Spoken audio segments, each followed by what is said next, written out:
Skies of Arcadia?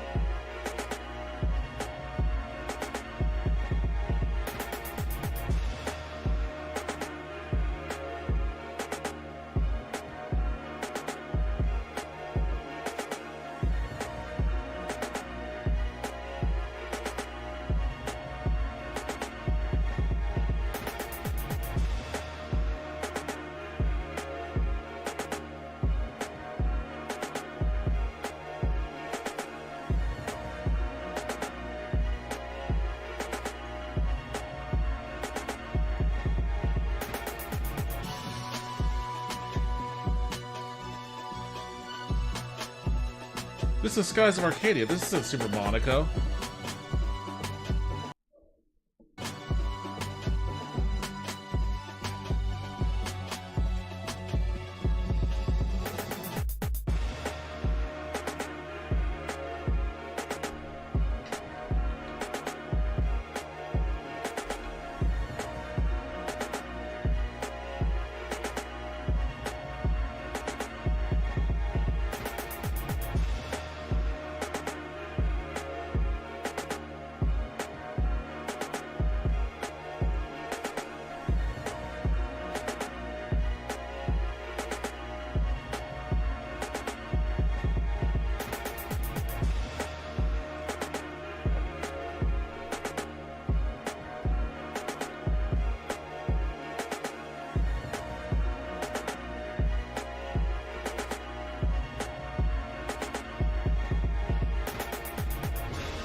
What's up, jerks?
Hey everybody, welcome back to the Nerdcast. It is Devin broadcasting, as always, live from an undisclosed location in the center of Texas on a pretty chill Tuesday evening. How's everybody doing out there? I don't know why I said Tuesday evening like that. That was kind of weird.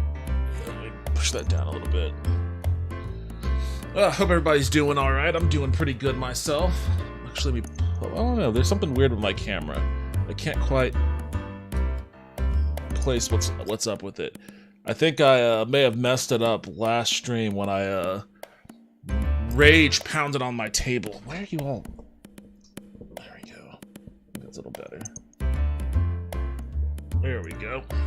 Kind of. Maybe.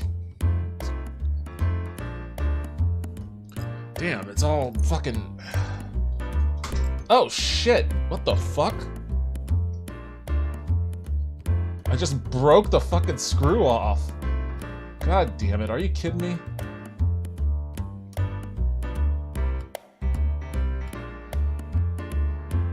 What a disaster. I really just broke the screw off? Hold on a second. Ugh. I wonder if I can just kind of mash it in there.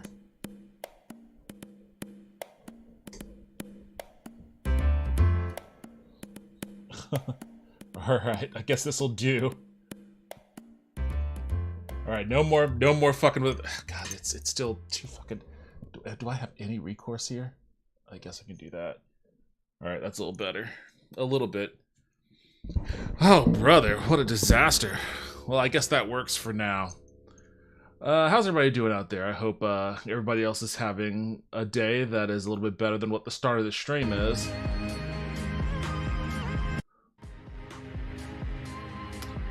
You know what? Let's not do that one. Let's do this one.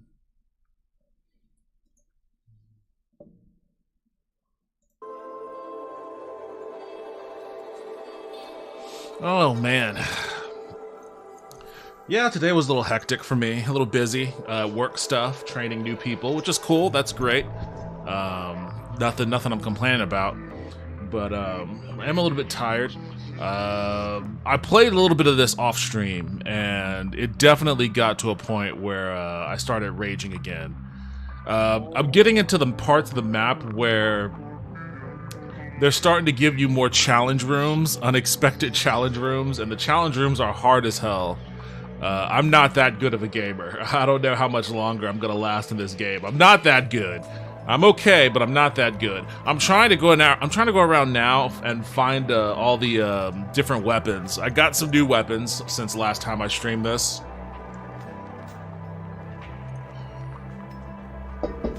I got some new weapons. I'm looking for some blueprints, some prototype blueprints as well. Oh, you know what? Before I jump into the last faith, I want to watch this. I wanted to watch this last stream, but I just kind of ran out of time and left before I could view it, but I want to watch this because I haven't watched it yet. I wanted to watch it on stream. I'm very fascinated by it. I kind of like. I'm thinking about going. Like, I want to get back into. I want to start doing. I want to get back into the role playing games. I want to continue my Starfield, but then also at the same time, I kind of want to do Baldur's Gate 3, but also at the same time, I'm kind of like, well, maybe I should actually go back and try to finish up Morrowind and etc. etc. I'm bouncing all over the place on what I want my next RPG fix to be, so I'm putting thought into it. But I was thinking about this when I was ping-ponging those ideas back and forth in my head. I thought about this again. I was like, wait a second, when the hell is Wayward Realms coming out? Like, I haven't heard anything about it. And I was trying to look up news articles over it and couldn't find any, but then realized that they have a blog, and I guess they've been doing Dev Day updates periodically, like maybe once a couple months. I think it seems like it's their pace. So I'm gonna watch a couple of these and just to get a sense of where the game is at and what these systems look like so far. I'm kind of excited.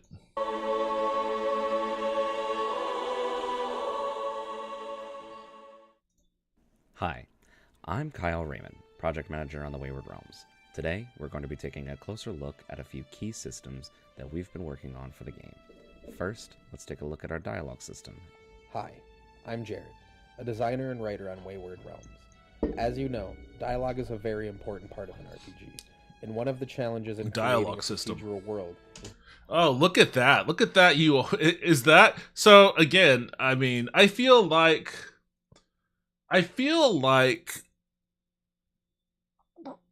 it's probably not just Cyberpunk, but I feel like Cyberpunk definitely showed you how antiquated some of the Bethesda systems are in modern role-playing games, particularly the dialogue system. In Cyberpunk, you walk up to someone, you initiate a dialogue with them, but it never really it doesn't change into like a cinematic view. They just kind of respond to you, and you have a conversation with them, quote unquote, in real time.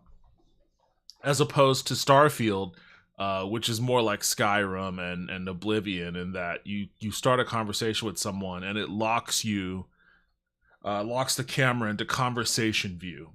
And then it's like, oh, you're staring eye to eye with in the most unnatural amount of eye contact with like the person you're talking to, and you know, it's just like a rigid, you know, okay, we are engaged in dialogue, and then you scroll through menu options and whatnot. I think Cyberpunk made dialogue feel more quote unquote realistic, more fluid, like the dialogue was a part of the lived in world rather than like something that gets pasted on top of a lived in world.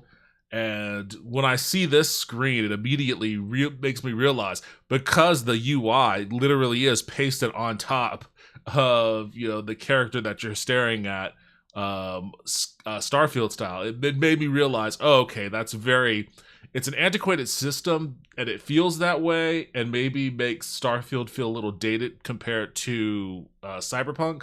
But in the context of a game like Wayward Realms, which is supposed to be like marrying the modern RPG kind of technicalities with some of the old vibes and feel of games like Daggerfall or Morrowind, I don't know. I'll have to see how it feels playing it, but it kind of feels nostalgic almost. Like, this was a very nostalgic menu as soon as it popped up. I don't know if that means it's good. The font's better than the Morrowind font. I could at least read it. But I don't know. I guess it's the first big thing that jumps out at me, and I don't know if I have strong feelings about it one way or another. I guess the opposite is true. I guess I do have strong. I just ranted about it for who knows how long. I guess I have strong feelings about it both ways. I have strong feelings about it in the positive, and the way I just said is like a nostalgic kind of throwback, and you know, it kind of fits with that vibe. And then I have strong feelings about it the negative way, in that in 2023, like, this sort of thing does feel dated for the kind of robust open world RPG that they're trying to make. considering what Cyberpunk has done for dialogue systems and role playing games. So interesting. But then again, this is literally a half a second into the introduction of the dialogue system. I guess we should listen to the rest of what this guy has to say before I cast any real judgment on it. Is making sure that the NPC dialogue is interesting, informative, and allows the player to take advantage of the type of character they are playing. You'll notice right away that we've opted for a keyword system, somewhat similar to Daggerfall, where you can ask NPCs about specific topics. Nice. Depending on the NPC, they might have detailed knowledge, a general understanding of, or nothing to comment at all on the topic. Let me At which point, it will be grayed out and unavailable. Let me see what they're actually talking about. Character I want the right captions away that we've here. opted for a keyword system, Greetings, warrior. Might you be interested in earning some coin? somewhat similar. Okay, so then earning coin. I guess it's kind of like Morrowind actually, because he mentions a specific thing and it's in the sidebar as an option. So it seems a little bit more like Morrowind in that respect. I guess I can see. Actually, it does kind of seem more Morrowind than Daggerfall. Seems there are a few raiders left roaming the countryside after the siege of the Baron's castle.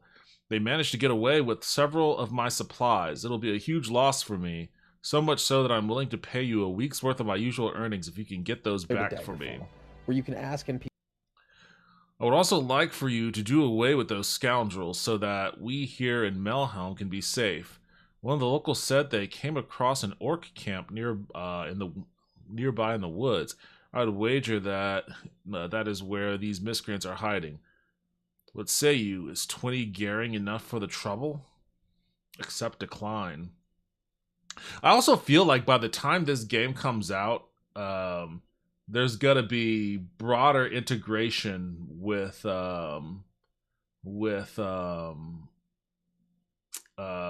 in-world, something like in-world, and by the time this comes out, we might have well, actually, I mean, it seems like it's a little further, it's a little far along. Maybe it'll be out by 2025. I don't think this is a 2024 release, but maybe if it's out by 2025, it'll probably be the last of these kind of open world RPGs that don't have like speaking directly to NPCs using that AI dialogue system. Because I guess depending. I mean, I get the sense that writing all of these lines of dialogue for an old school dialogue system like this is much more of a heavy footprint than writing vague outlines to feed into an AI language model, and then the AI language model kind of vamps based off of that. NPCs about specific topics. Depending on the NPC, they might have detailed knowledge, a general understanding of, or nothing to comment at all on the topic, at which point it will be grayed out and unavailable to us. Only keywords that the NPC knows will be available at the top of the keyword menu, keeping the interface clear and the topics easier to navigate. There are some keywords that you can ask anyone in the world about right from the start, but you will also be that's able like to learn new Daggerfall. keywords through conversation, reading books, or even through exploration, like stumbling across an old ruin that you can ask the locals about. Your reputation may also allow for certain keywords or quests to be accessible. Where one door closes, another opens. As you can see, things are not so black and white in the Wayward Realms, and that includes the quest and dialogue systems themselves. Am I streaming this at? No, it's high quality. Using this system, we could place a great importance on your character build and how they will interact with the world. Speaking of, let's take a look at some of the systems that will bring that world to life. Hello, I'm Jan, lead programmer. Damn, dude, get these guys get all these guys the same mic, please. What is often considered background, keen eyes can understand, foretell events to come. From the climate to the cosmos, let's see how those can affect the world and our gameplay. From the climate to Okay, I just want to take a look at this town real quick. That looks pretty the decent. cosmos, let's see I mean, how those it's can flashing affect the by world so and our quickly. gameplay. It just By seems taking dark. advantage of I don't know the why, it ultradynamic just seems sky really plugin dark. And combining it with our own cosmology system, we can have detailed weather that is not only varied, but changes realistically throughout the year. From a rainy season to warm embracing summers to snowy winters, we can see the living world change around us. Now, this isn't purely cosmetic. Harsh weather like thunderstorms and blizzards can affect gameplay, such as making stealth a little easier, allowing you to sneak around unnoticed, but also lowering your perception, thus making you more susceptible to enemy attack, or slowing you down as you climb wet surfaces or run through snowy terrain. If you are smart, you can use the weather to your advantage, but a sudden change for the worse could spell your doom. I see a stamina bar over there. I'm not a fan. The world of the Wayward Realms is unique from our own, including the way the heavens move. Scholars speculate that there are 7 heavenly bodies, including the sun, but each tracing a path at different layers and speeds in ways that still elude perfect prediction. This means that the stars themselves and any constellations they make may vary greatly throughout the year. From the celebration of holidays, to the blooming of specific flora and alchemical ingredients, to the heightening of magical power, there is a good reason to keep tabs on what is going on overhead. But let's not keep our heads in the clouds and bring them back down to Earth. Well, actually, to the water. Hi, I'm Caleb, one of the programmers on the Wayward Realms. As most of you know, the game is set on an archipelago, so you will come across lots of water. It was important for us to have a system that pushed the boundaries visually and mechanically to really make the world feel alive. That is some Using pretty the good looking Fluid water. Flux plugin and tweaking it by adding full compatibility to work in tandem with Ultra Dynamic Sky and our custom cosmology system, we are able to achieve water that not only looks fantastic, but will change depending on the time and the weather. As you can see here, storms affect how the water reacts, causing choppy waves and dangerous currents, which can make swimming and underwater exploration quite the challenge in shallower areas. Meanwhile, the tides rise and fall throughout the day, revealing hidden entrances or half-buried loot and resources. Can you sell a ship? Sometimes think about what are the best times and conditions. I see to all reach these a boats. certain Can you area sell a shrouded boat? by water. Of course, this does not only affect swimming, but also the many ships and boats that you will come across traveling the I islands. guess you can. Okay, including your own. awesome. Awesome. Players will be able to purchase and sell their own ships. This ship that I'm currently on here is a common dwarfen vessel, but there will be several sizes and shapes to choose from. But do keep an eye on the weather and the tides, or you might find yourself shipwrecked on a less hospitable island.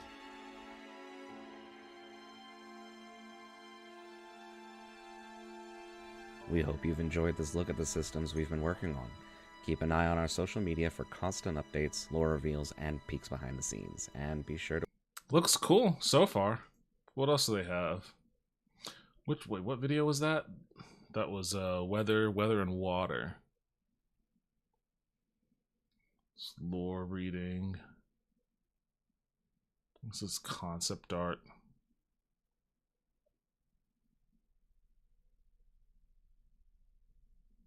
I'm playing Daggerfall. World Generation. So this is the first devlog.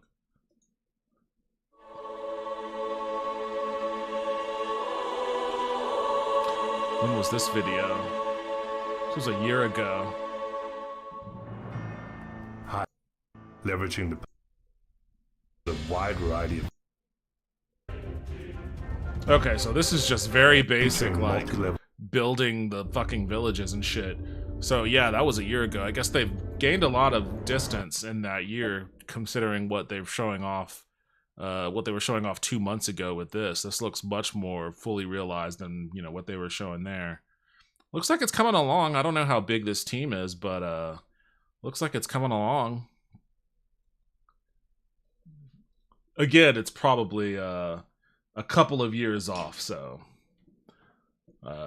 something to just kind of keep in mind a little bit later down the line.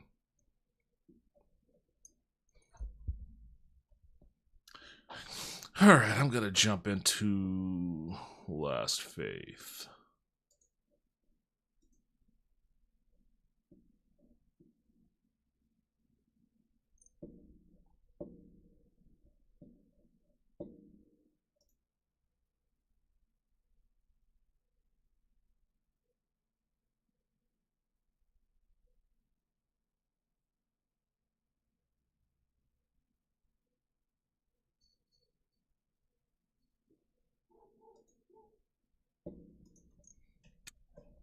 It's a slow night.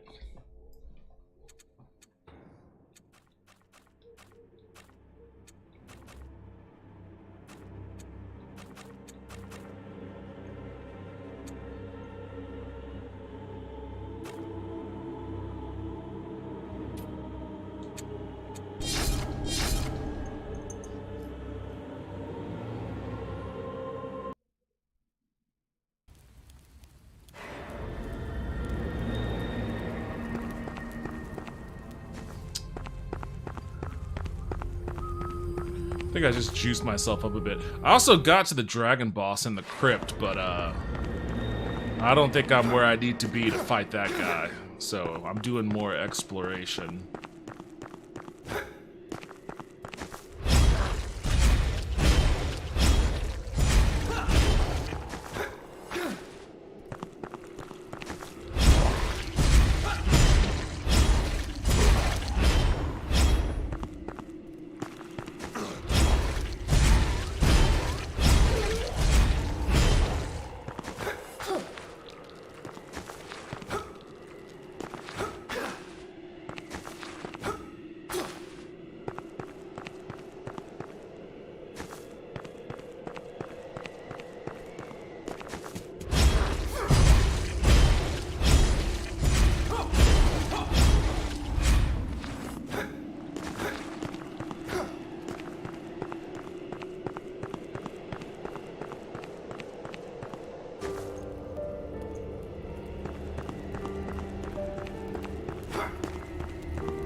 Oh, god damn it.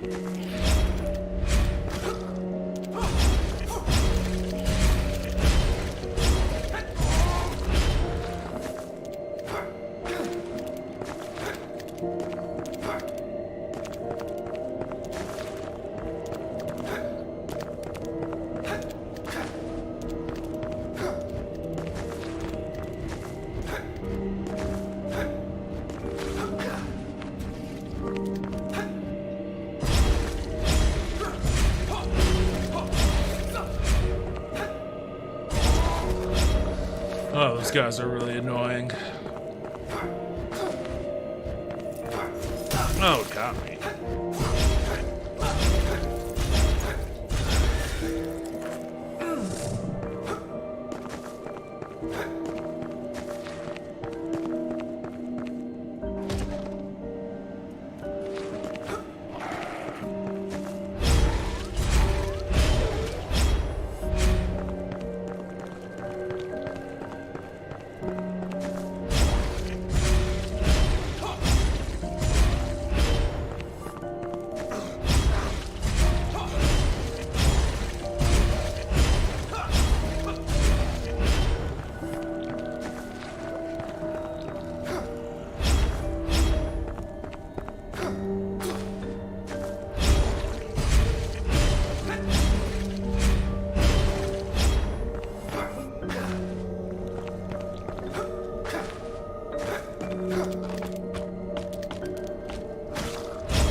Oh, damn it.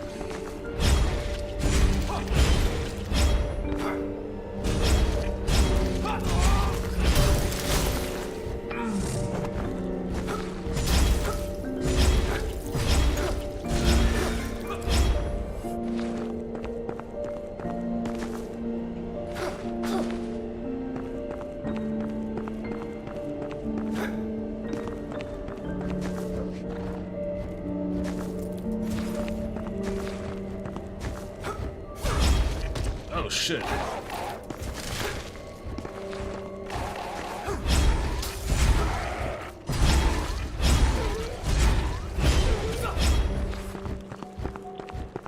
You come get some too while I'm at it.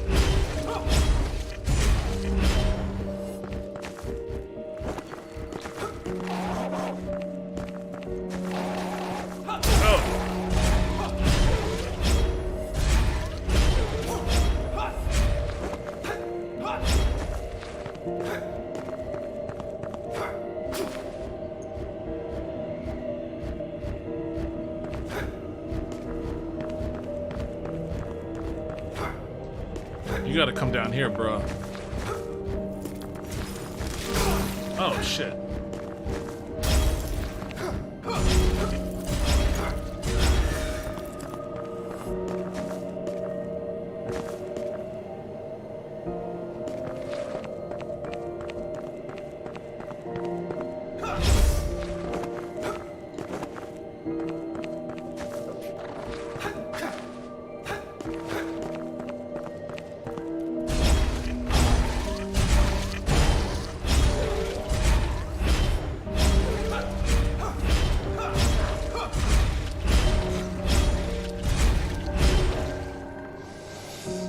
The sword is slow, but it's strong, and it has a knockback. It cancels attacks. It just leaves you kind of open if you don't connect.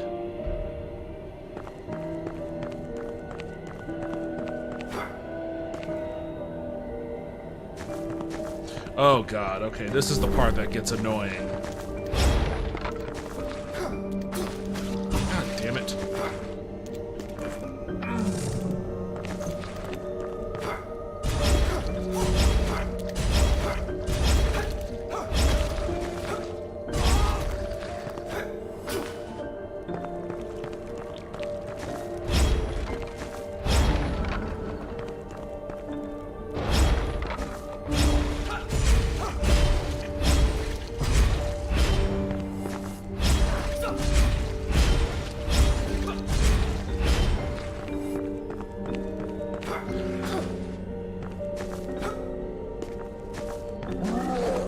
Oh shit, he almost had me on that one.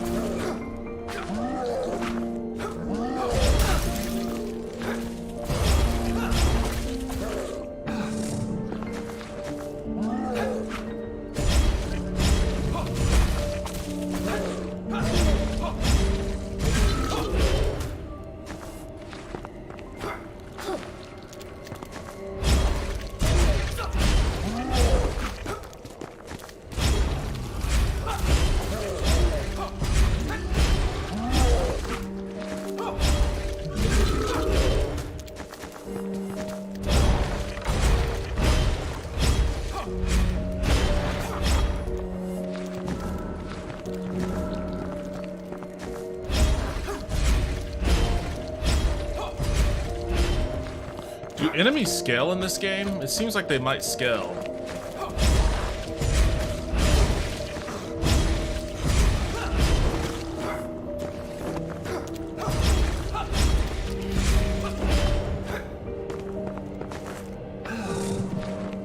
Can't use too many more of these healing items.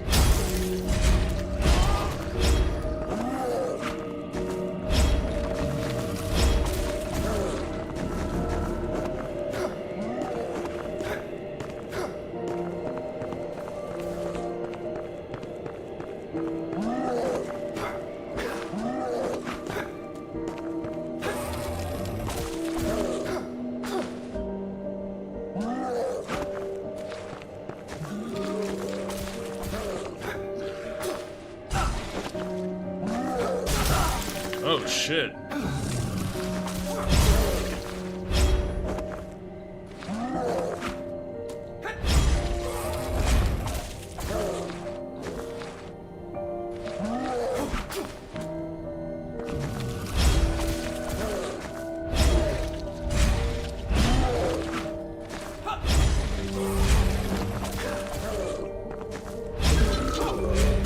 Whew, that was close.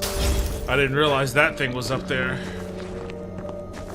Can I make this jump even? I don't know if I can make this jump. No, I'm not gonna be able to make that jump. Good thing I wasted my health.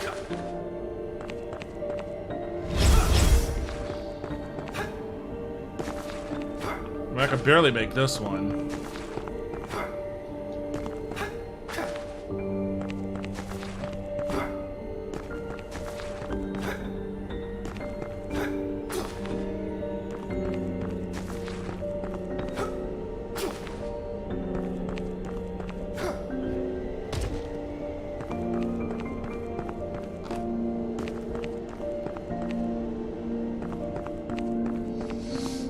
This is the part that just takes patience.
glad I could cancel that other one.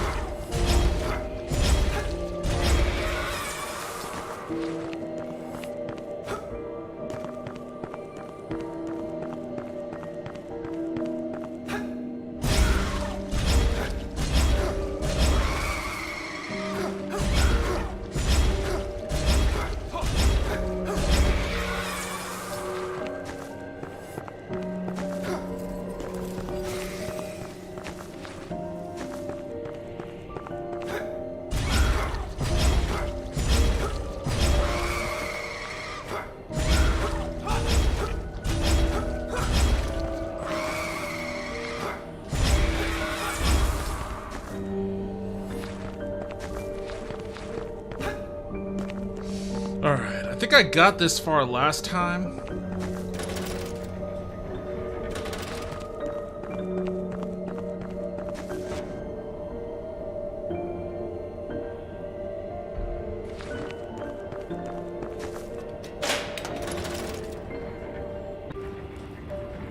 Yeah, I did. I did get this far last time.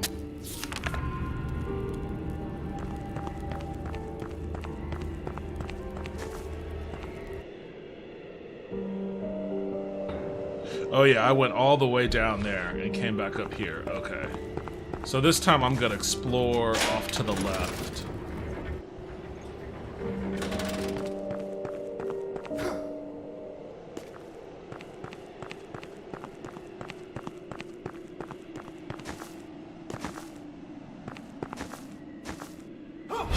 I'm not liking the way this is looking so far. Maybe I should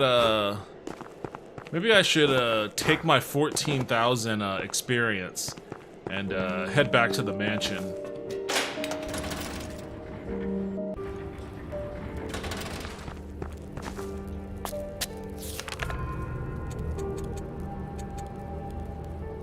Frozen caverns, okay.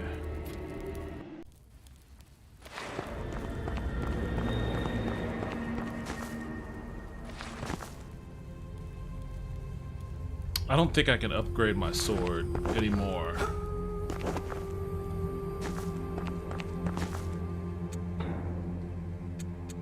I can't. I can upgrade my gun if I want it. Maybe, I mean, I use my gun a lot, and it's kind of weak at this point. Maybe I want to put some into there. But I might just want to go level up.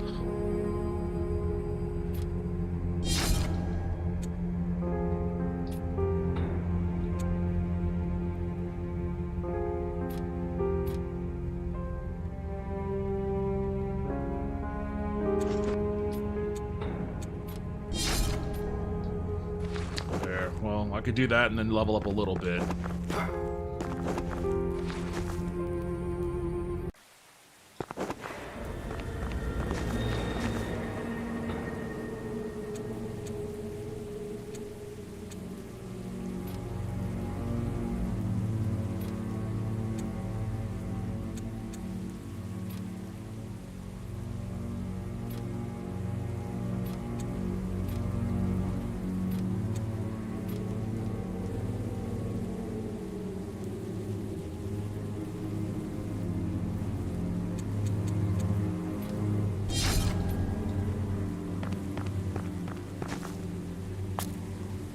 I gotta buy some more, yeah, I gotta buy some more, healing things anyways.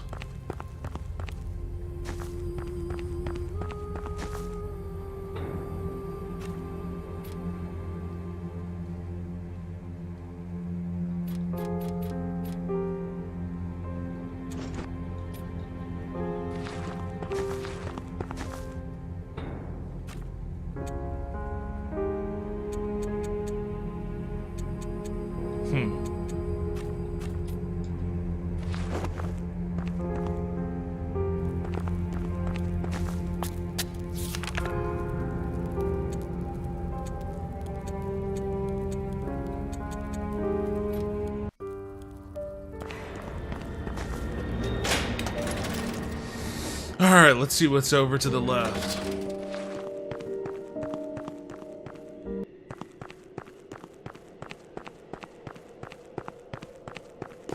You saw what you see when you get what you get. Look in the eye of the test. It's all because now there's a feeling I get when I look to the left. But it should never be sent. Start searching for a sign.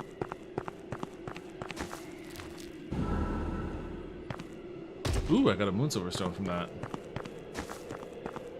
Oh, there's a checkpoint here anyways.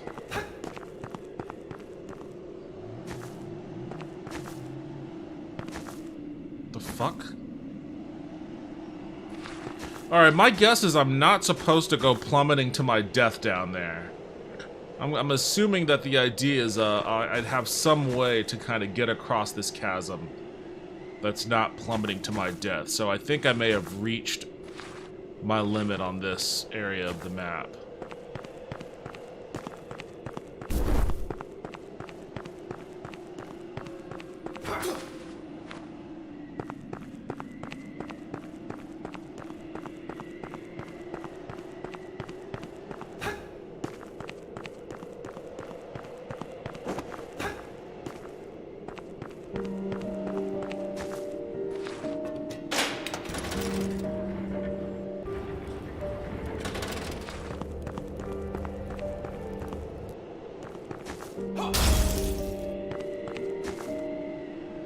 There was nothing over here. No, I guess I turned around and came back for some reason.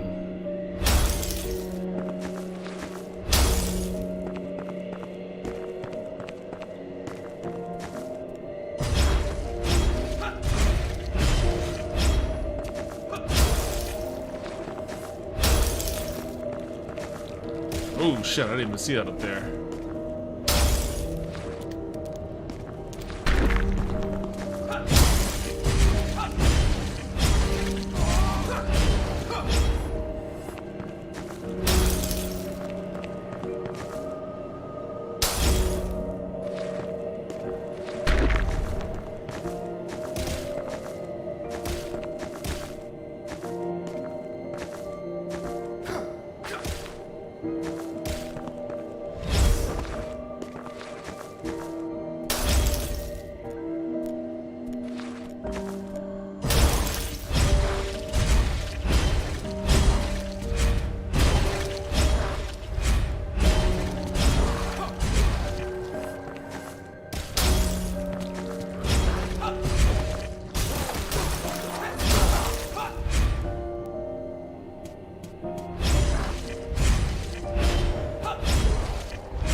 Great, now I'm all cold. I gotta wait.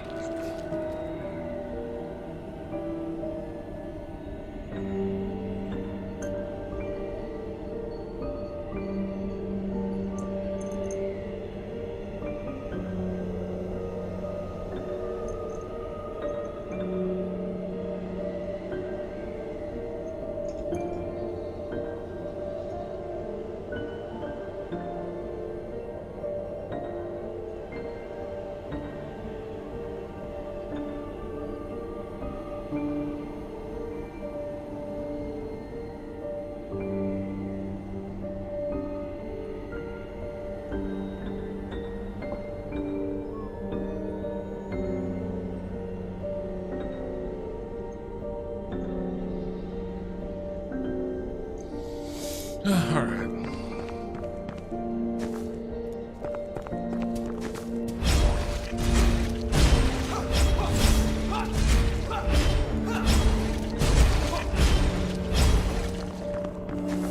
Oh shit, I forgot about this part.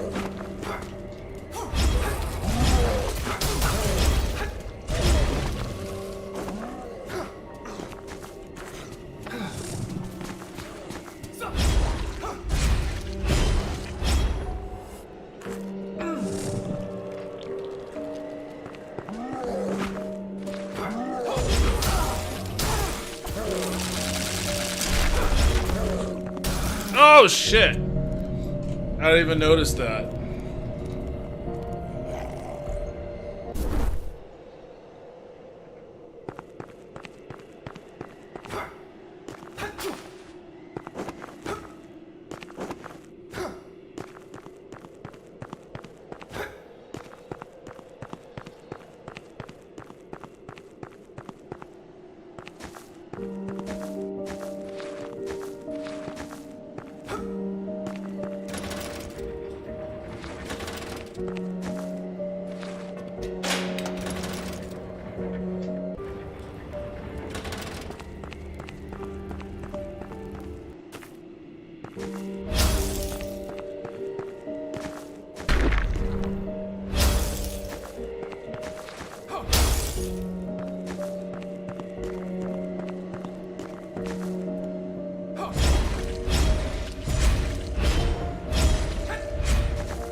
Ah, keep stopping.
Okay.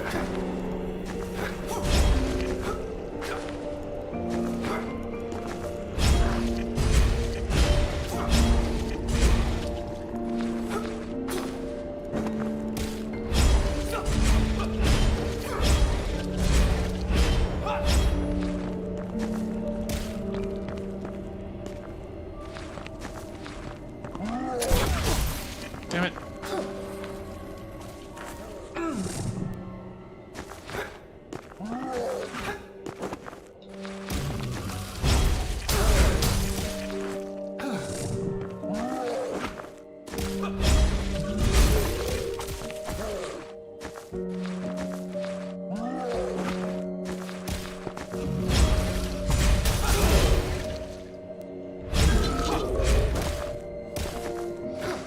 Okay, I got a little wrecked on that one myself, but no worries.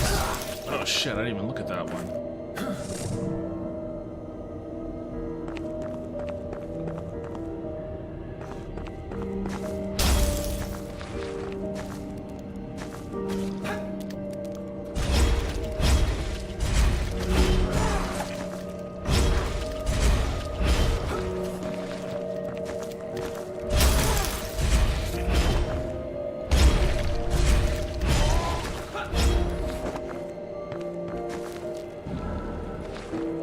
Just in time, because I'm going to use it.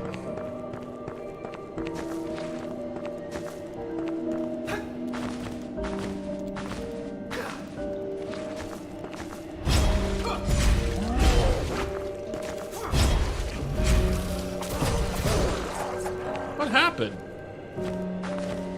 All of a sudden, my guy just stopped.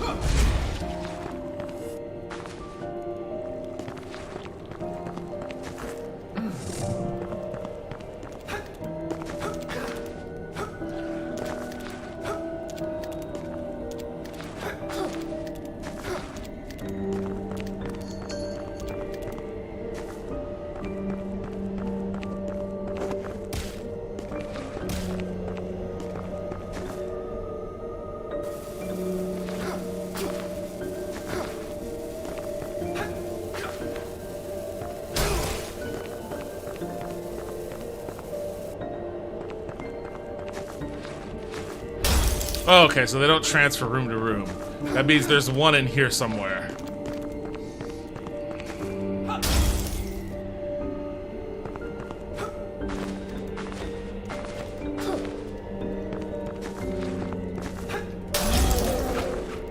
Oh shit, there's two of these fucking guys.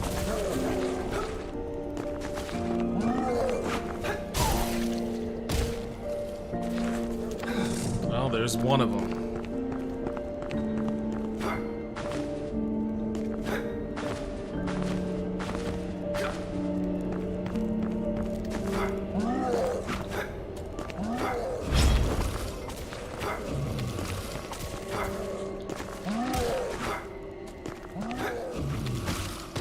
Damn it.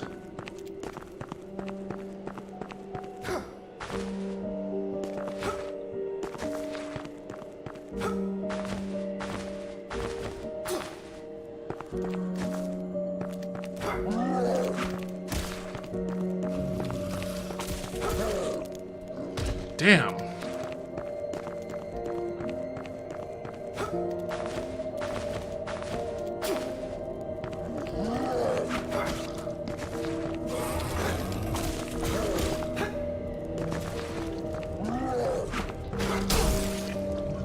God damn it, that fucking thing keeps growing back too fast.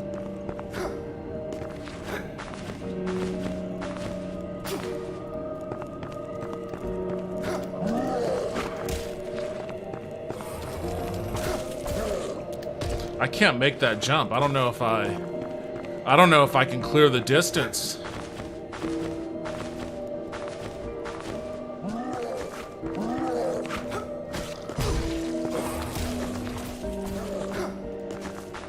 You know what? Let's just see what's down here.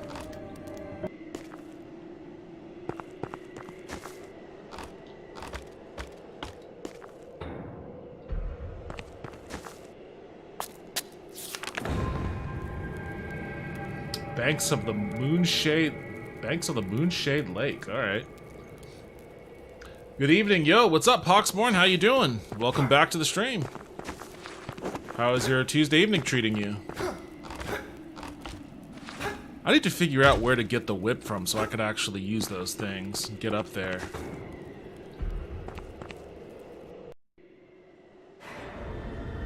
Oh, this doesn't look good. This doesn't look good at all. You know what I'm gonna do? Here's what I'm gonna do. Not too bad. It's okay for a work day. I was gonna say, you seem to be in here a little later than I would expect you to be on a Tuesday. Nope, go back, go back.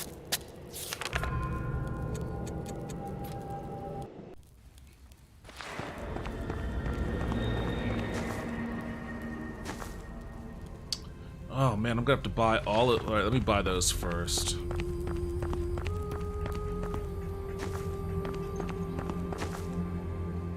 Jeez, you're going nuts in there, Suki.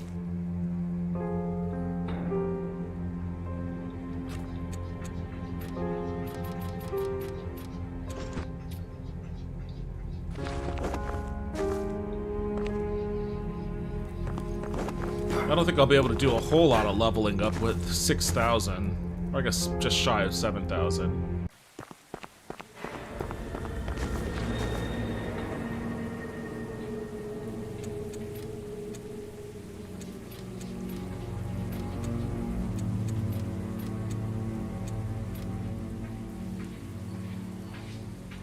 Man, I don't get the hit points that I want, that I would want to get from a level up. Like, it just gives me 2 extra hit points. Like, that's nothing.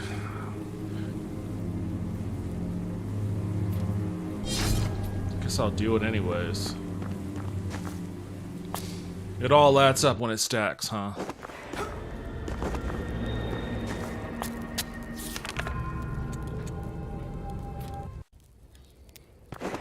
Alright.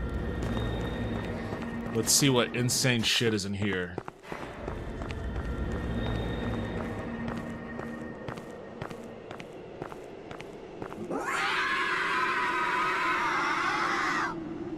That does not sound good. Oh, it's another one of these things. Oh, I'm barely hurting him. Holy shit. Okay, so this isn't someone I'm in any shape to fight right now.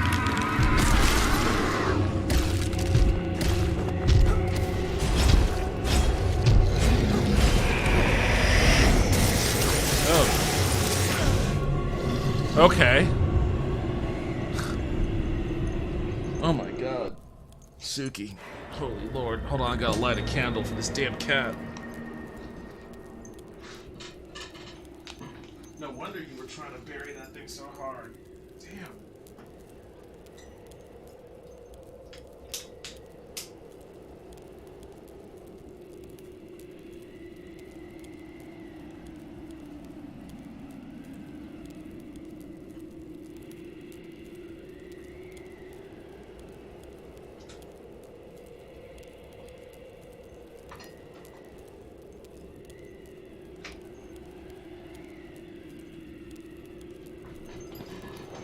There we go. Alright, so I'm nowhere near ready for whatever the hell that is. Oh, man. So what have you been playing lately, Poxborn? What's occupying your spare time?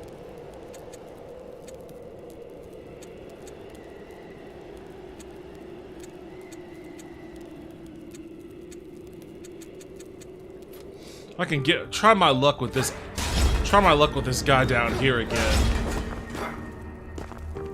I'm a little bit stronger than I was last time I fought him, so...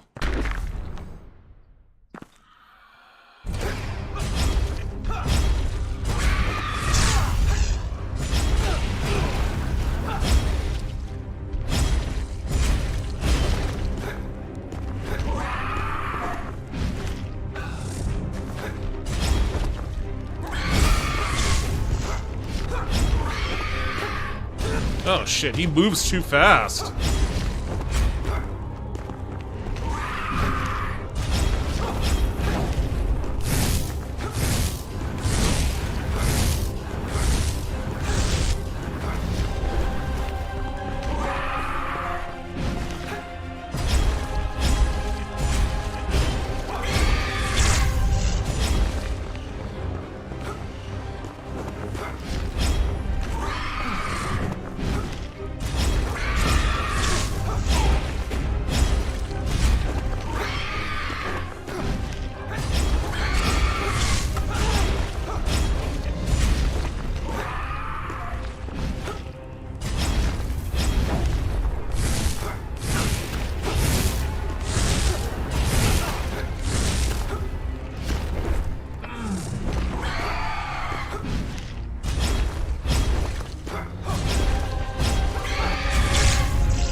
Oh shit, what the fuck?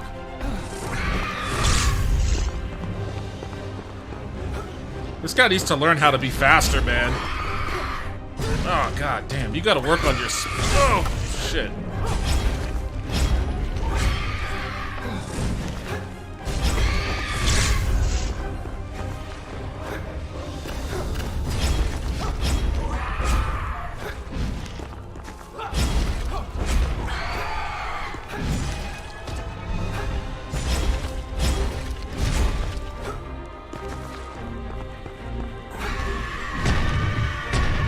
Alright, here's where it just becomes irrational.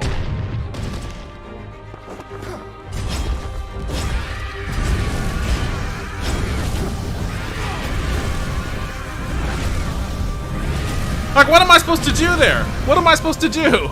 It's just like a meteor storm that covers the entire screen. And my guy is already not fast enough. Like, is there something I'm missing? Like, is there like a shield or something I'm supposed to have when I fight that fucking thing? Currently, I'm playing EverQuest on the Project Quorum server. Oh shit, EverQuest. I haven't thought about that one in a long time.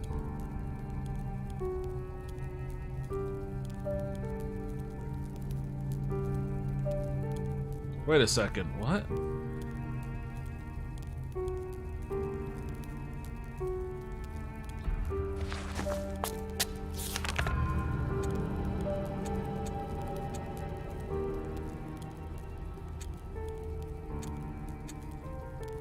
I wish I could zoom out.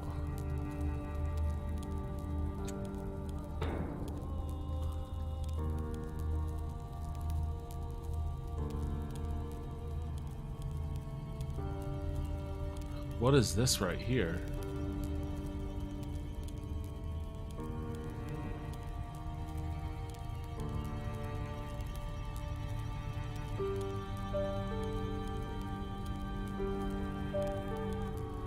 Okay, Broken Pass, I know.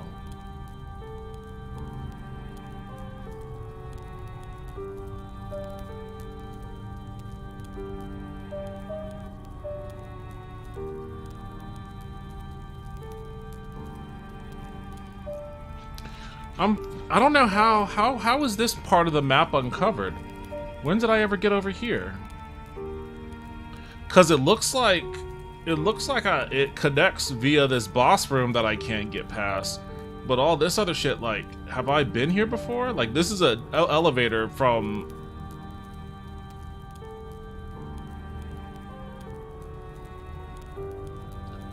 Where in the hell did that connect at? How did I discover that?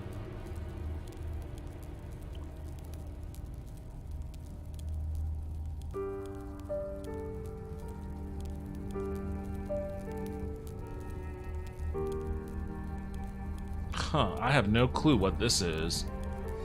I don't know how it could have uncovered the part of the map that I can't get to.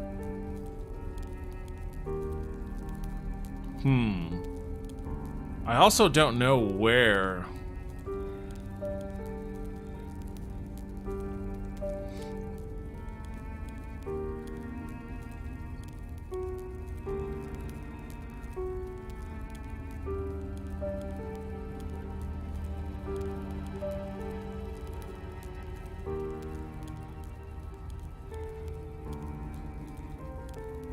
Oh, up here. That's where that shit is.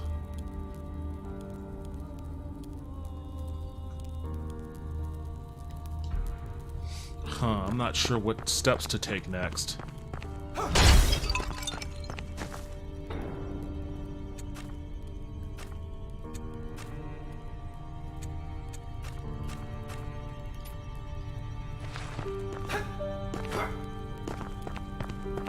I feel like I'm missing something here.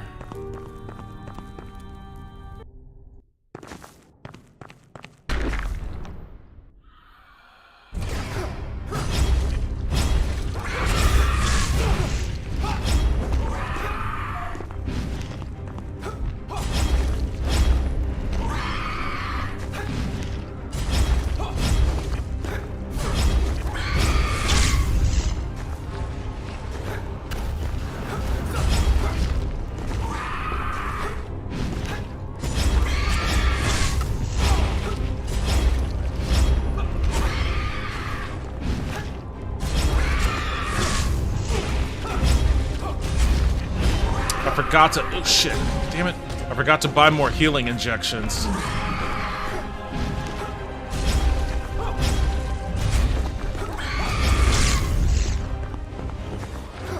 Oops.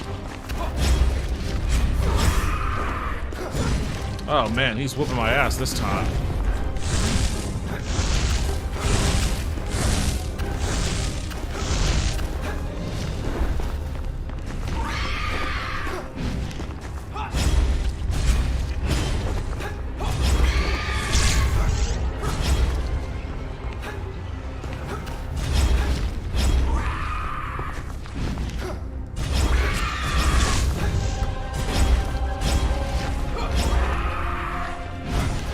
Damn. Oh, he got me.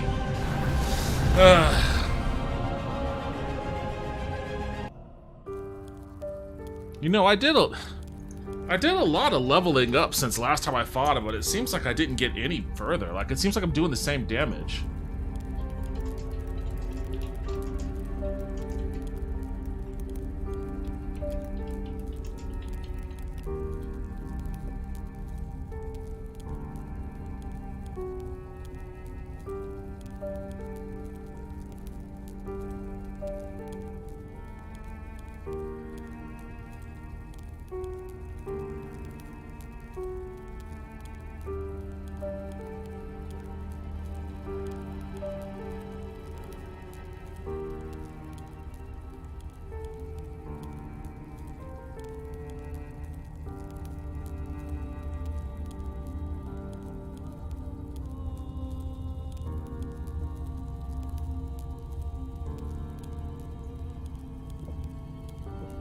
Okay. Doesn't look like enemy scale.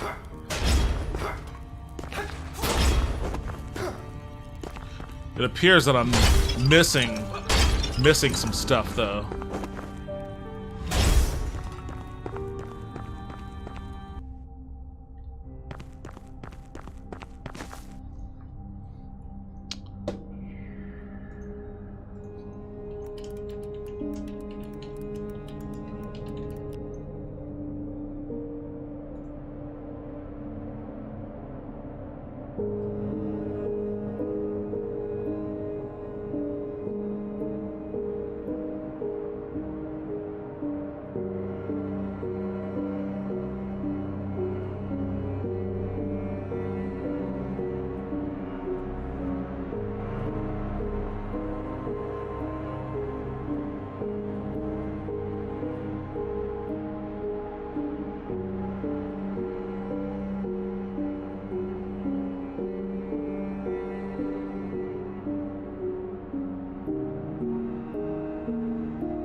Okay.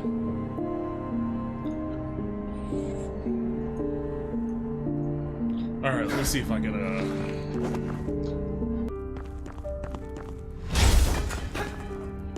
Gotta Nintendo Power my way through some of this.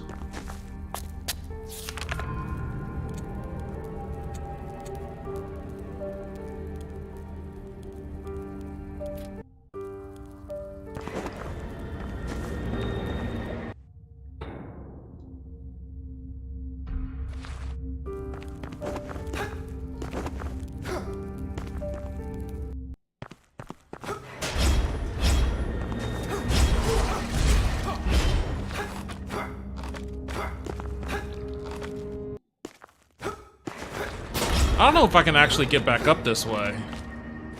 I don't think I can. Yeah, I don't have the fucking... That's what I need. Son of a bitch.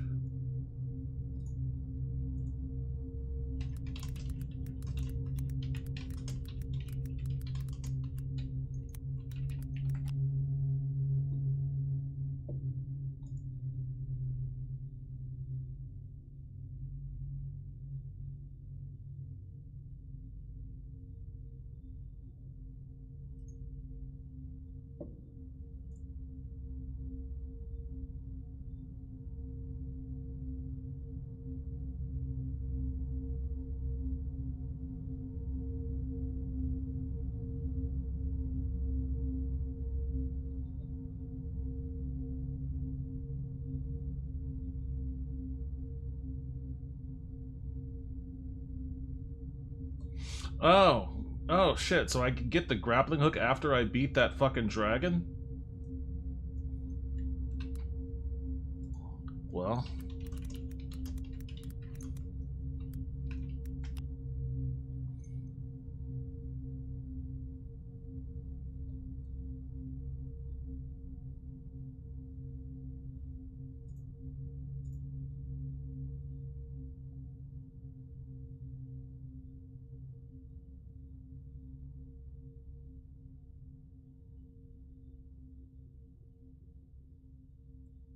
Okay, I can... Hold on a second.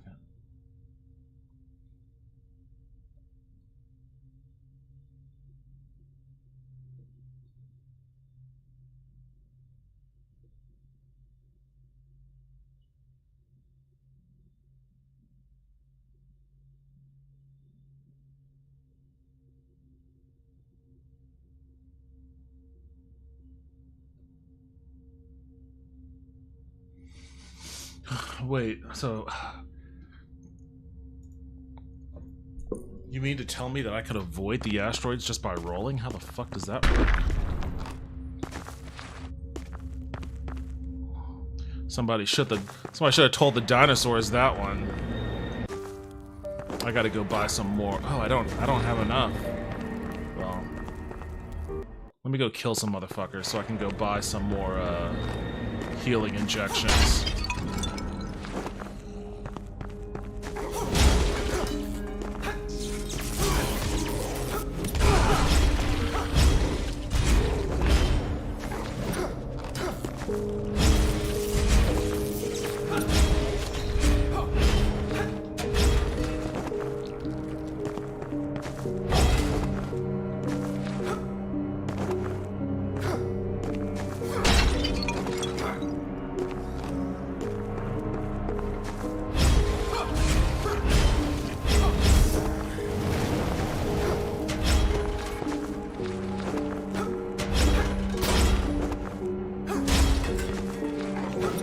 Damn it.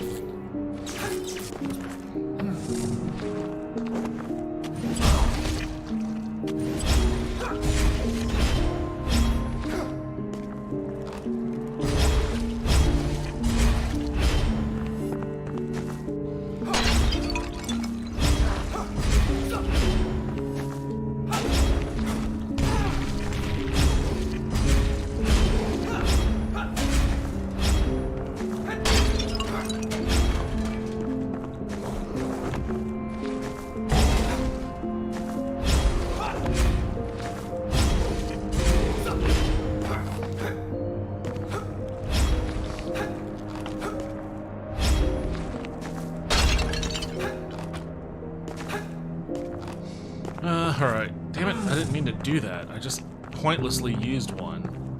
It's gonna cost me money.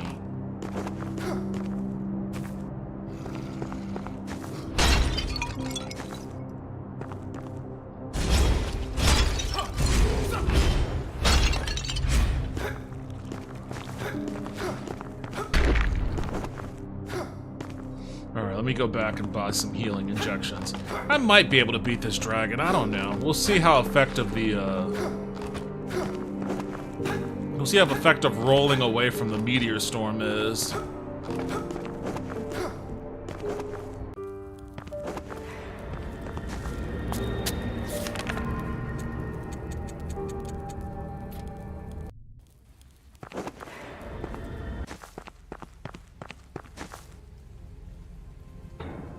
Oh, that's right, she gives me one if I don't have any.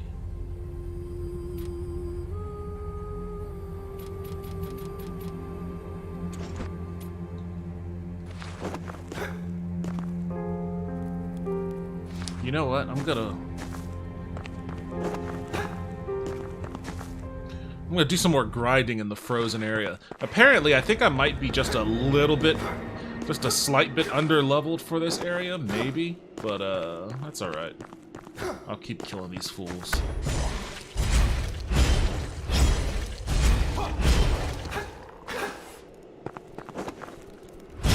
They give me my best, bang for the dollar buck.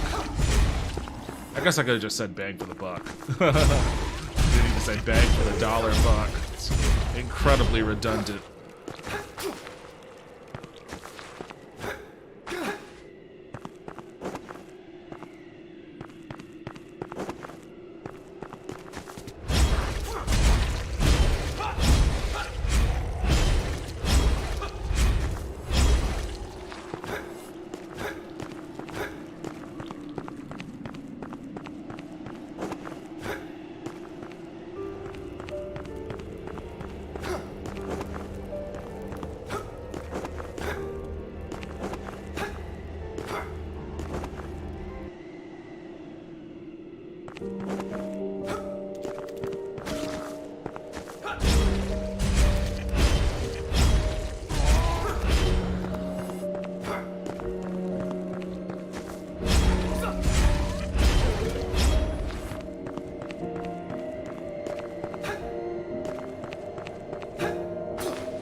Shit, I was trying to climb up. I don't know why you didn't want to.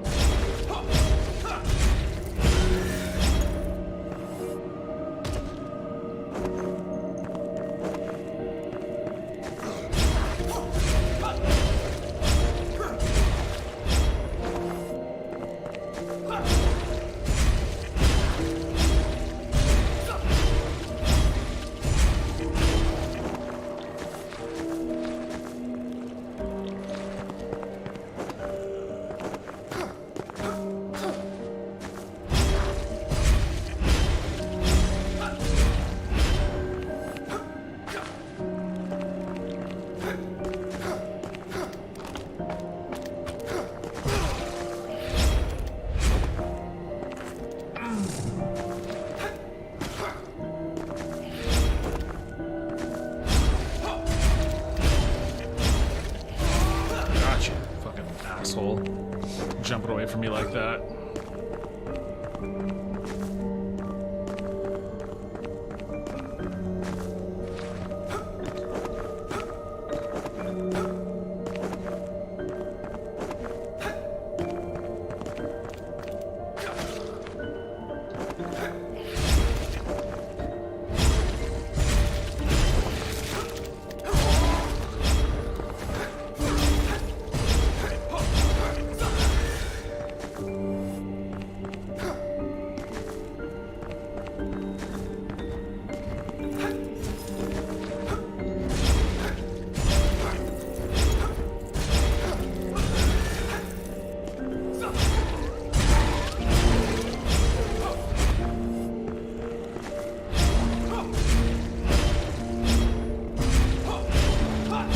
I also like the reach that this sword has.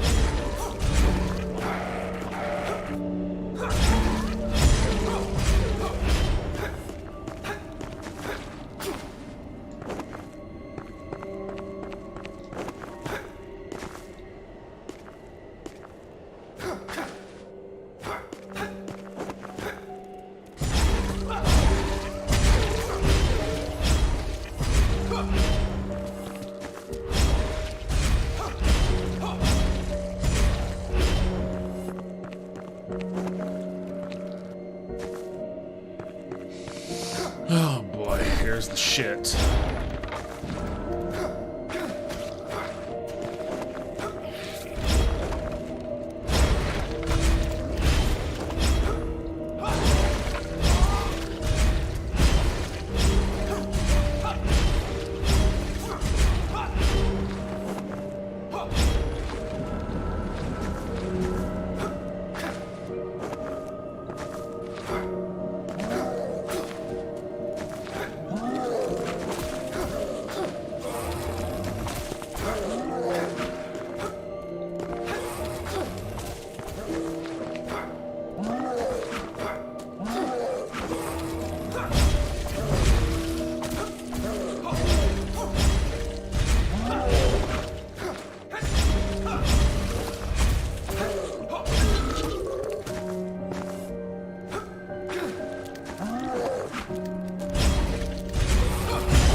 Embarrassing to let a guy like that get a hit off on me.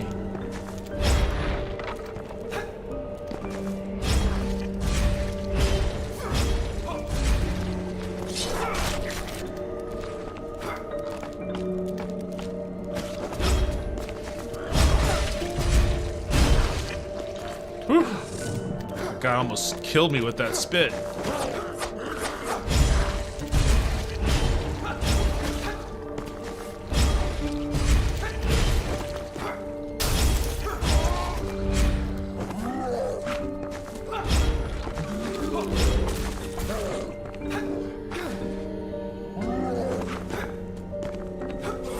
Damn it, come on, man, make that jump.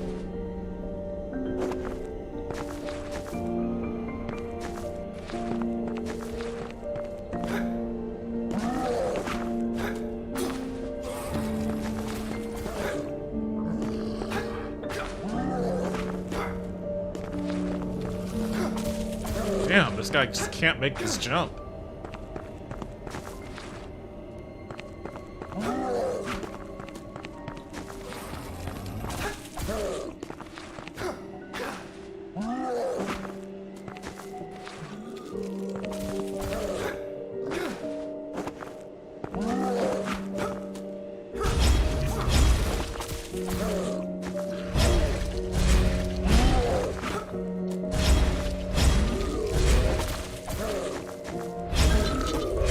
Gotcha. I definitely can't. This is where the air dash comes in handy. I guess I gotta get a couple of other things before I get the air dash.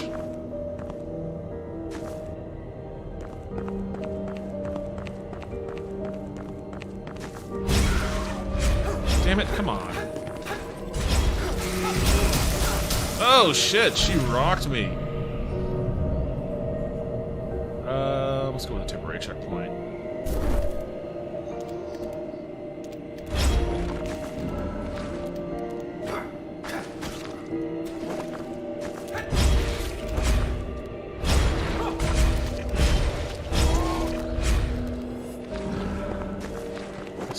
These things keep giving me bullets.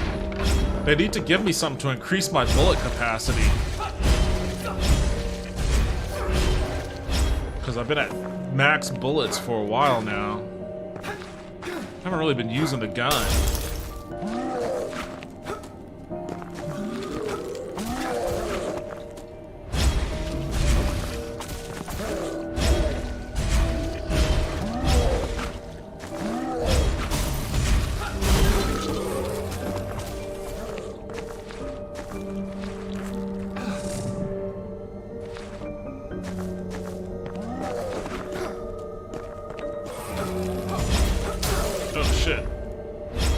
wasn't expecting him to hit me with that.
Turn around. Turn around.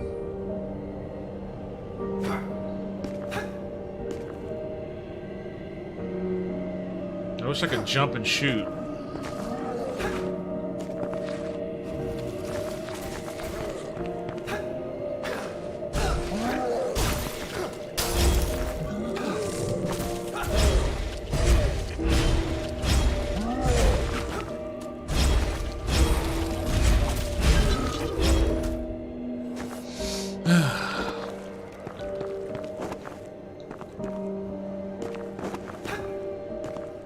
Alright. I think I'm probably gonna recover. I'll kill these witches and then I'll head back.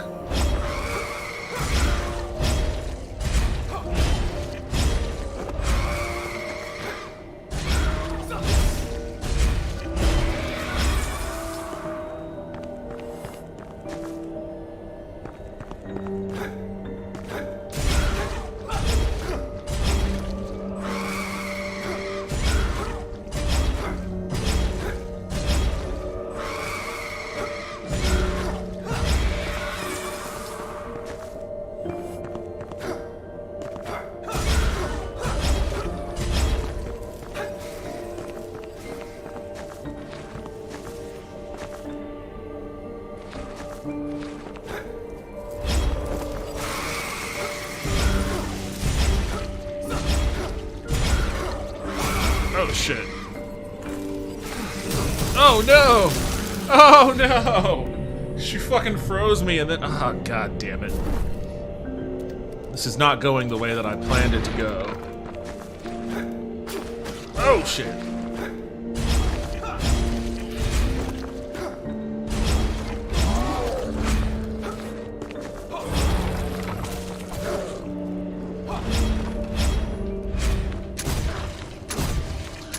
My gun doesn't seem to be doing much more than it used to do.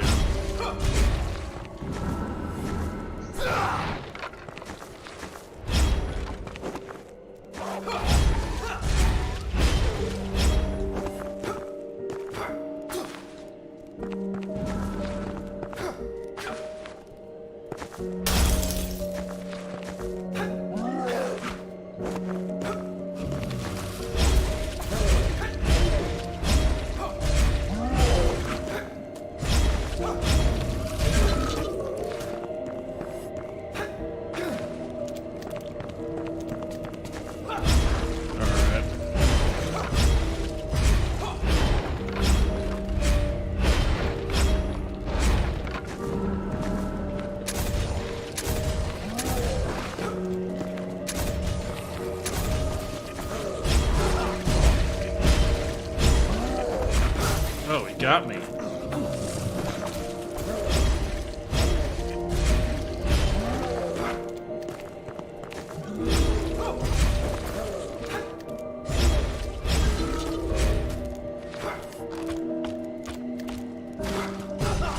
man. My timing is all sorts of off right now.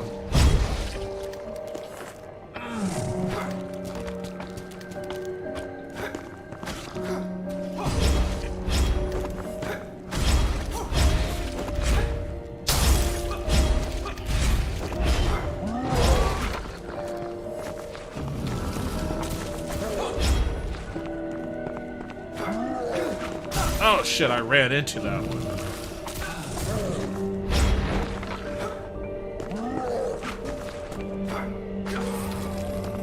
You know, game, you can also give me a healing injection whenever you feel. It doesn't always have to be the bullets.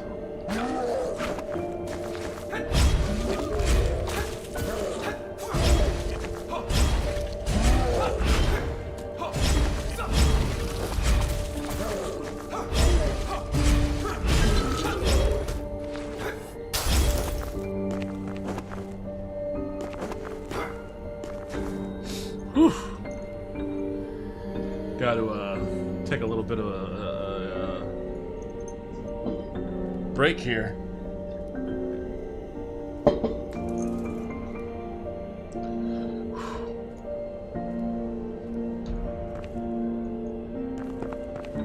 These damn witches.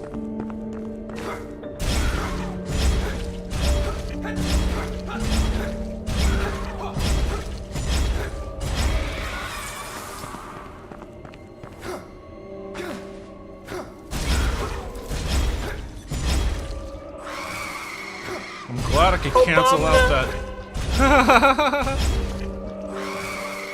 Who did that? Is that... I can't pause the game. Hey, Ryle! Welcome back to the stream. Nice to see you here on a Tuesday evening. How's your night treating you? Oh, shit. Damn. I saw she was gearing up for that a bit too late.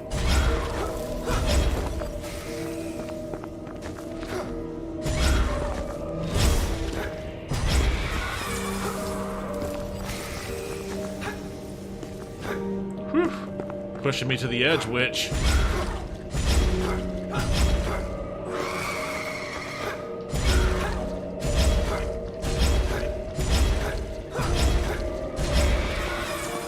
Where are my lost souls at?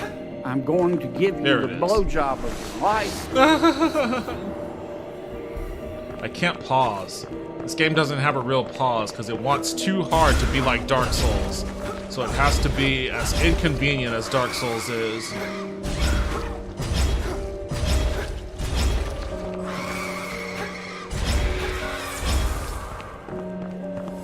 Oh shit.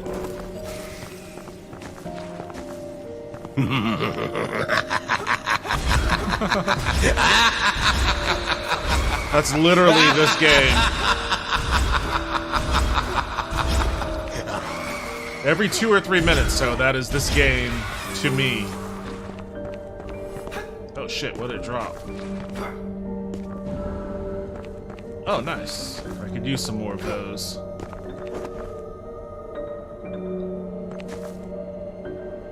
Lol, it's okay. I just wanted to hop in and say Obama. Obama. I made him. I haven't tested him yet. I haven't. So let me see if I can. I made him into. Wait, what? What happened? There we go.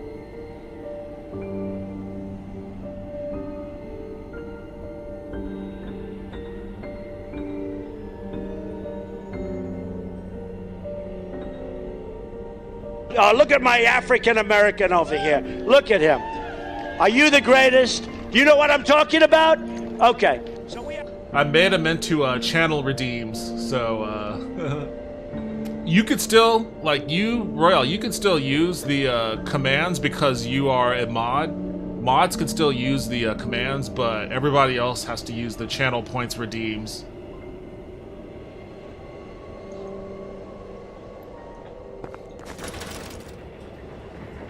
Alright, let's get back to the mansion.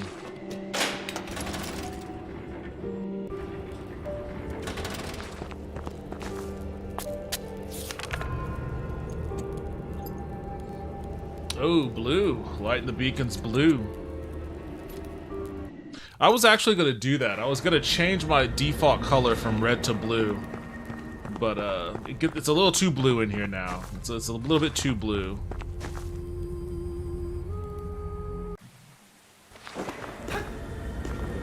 I need to find the prototype. I think I need a prototype blueprint to level up my sword now. I love to redeem channel points. That's what they're there for.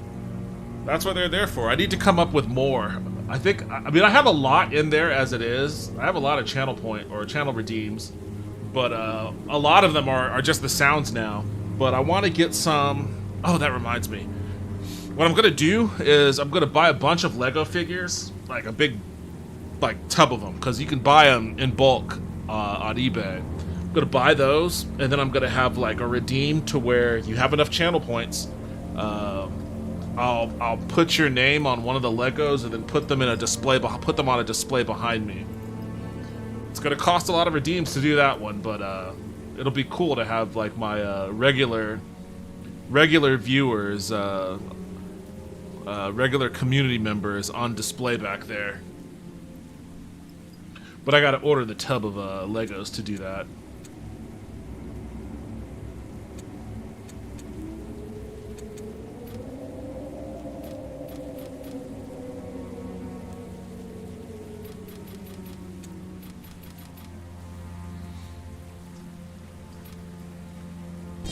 Hell yeah. I'm gonna beef my dude's strength the fuck up. That's all I'm gonna do. I'm just gonna dump a shit ton into strength.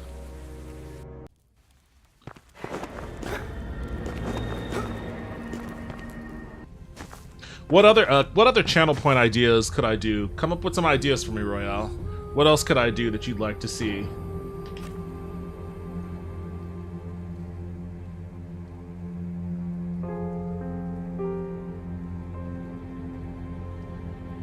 This was my ass, and I was struggling to imagine someone inside me.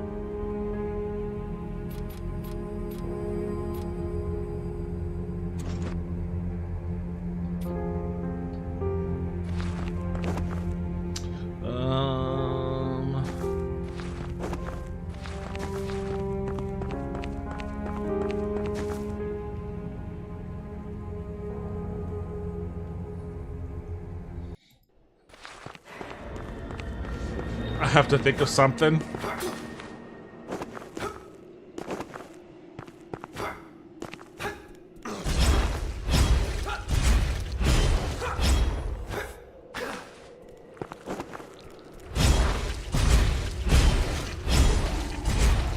Is my sword stronger? I seem to be... I leveled that bitch up quite a bit. It seems like it still takes the same amount of sword strikes to kill these guys.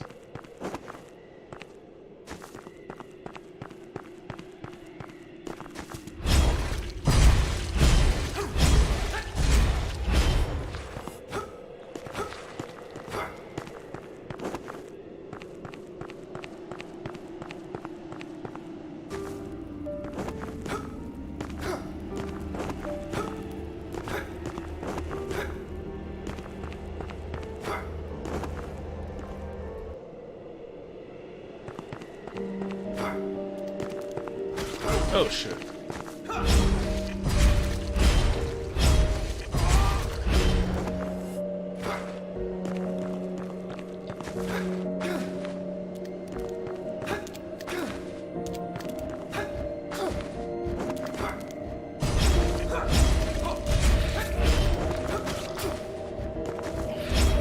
Damn it. Oh, that was a blind strike. I had no idea he was right there. I just jumped and swung my sword and landed on him. Oh, he got me.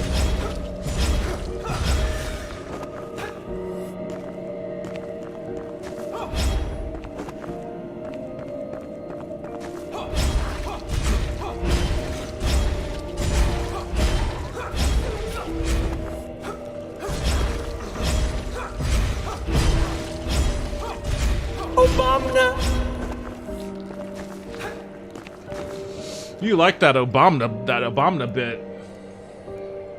Alright, I have to go, but it's way past my bedtime, but I did want I didn't want to say hi. Well, thank you for stopping by. I appreciate it. I know it's past your bedtime. You and Poxborn, you're early birds, and I was kind of oh shit. Okay. Yeah, this game doesn't pause, so I have to be careful about that. I was kind of surprised to see y'all in here.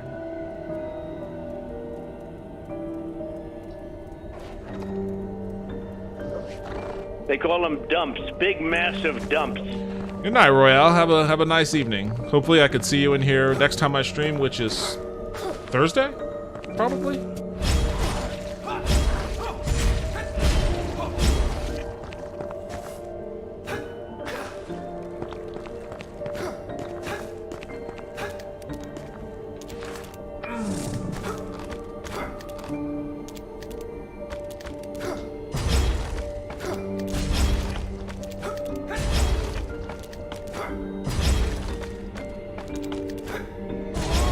Ha ha ha. I cheated the system, you son of a bitch.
No!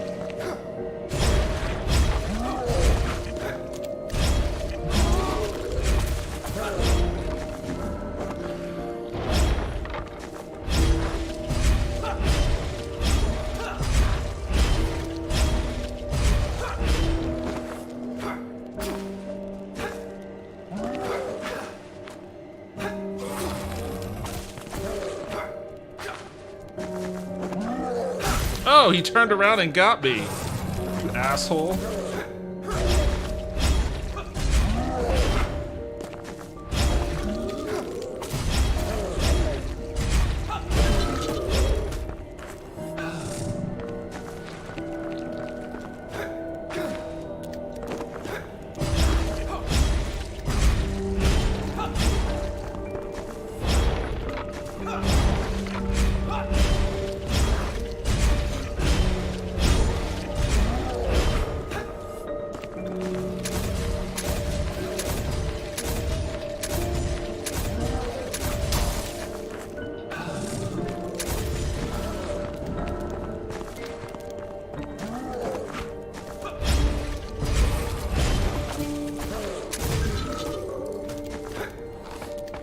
I've got this gun, I may as well use it.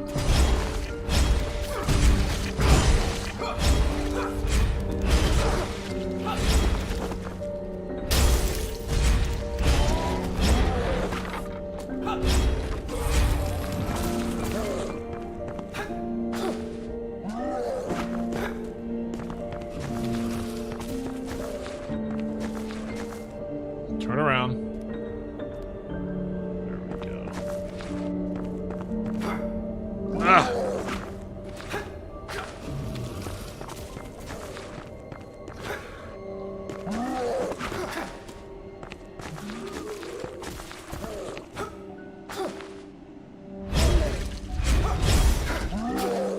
Damn it! I wasn't trying to fucking slide off the thing, I was trying to roll behind him.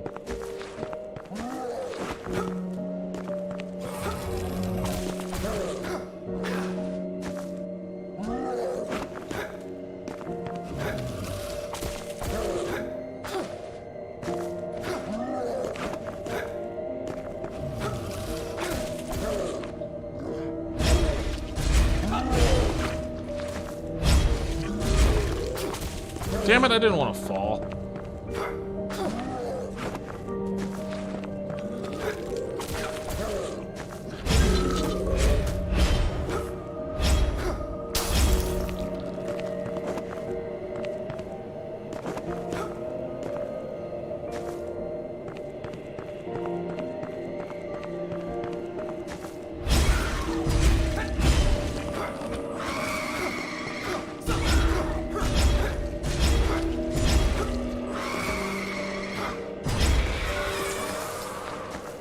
One thing I kind of wish this game had was like a button I could press that would make my guy stay stationary when he's swinging his sword.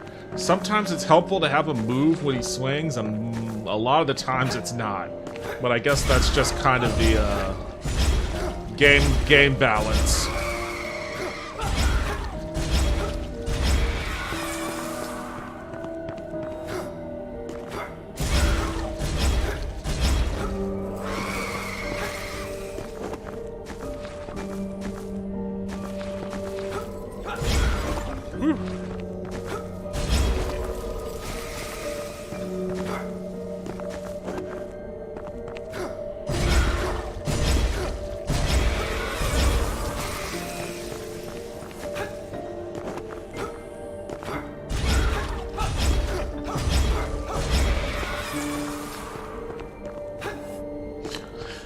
Two of them at the same time is a bit of a hassle.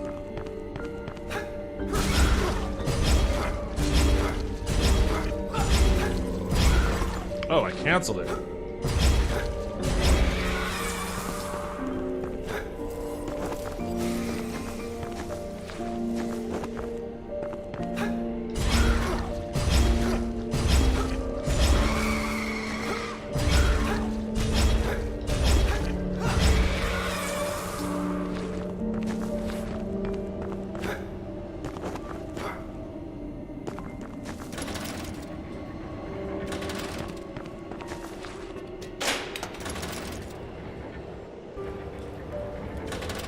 Wish I could get up there. Oops, I didn't want to actually.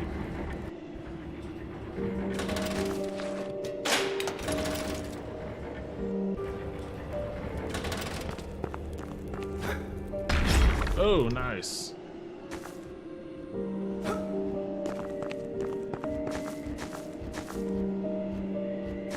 Another area I can't reach without the dash.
$556, what's left?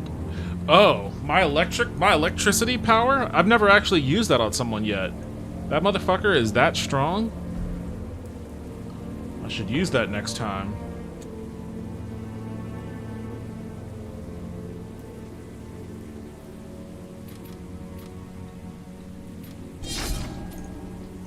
Let's just keep juicing up this, juicing up my strength. Eventually, I'll start juicing up my vitality as well.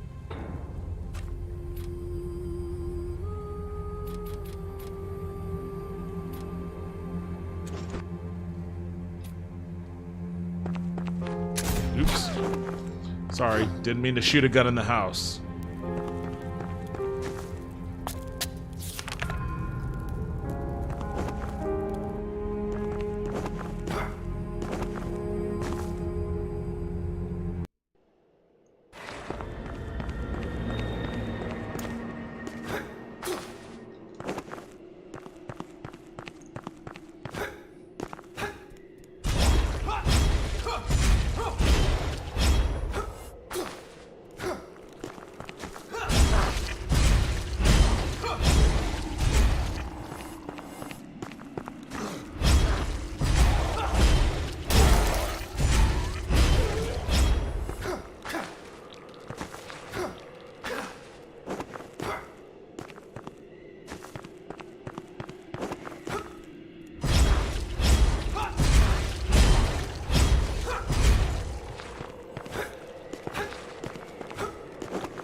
Like, I can, even still, even with all the leveling up on my strength that I've done, I could still just barely tell the difference.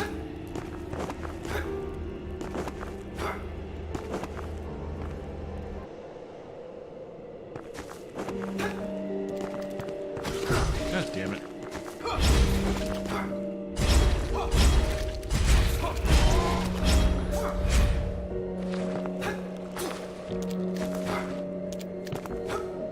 Oh, he dropped something.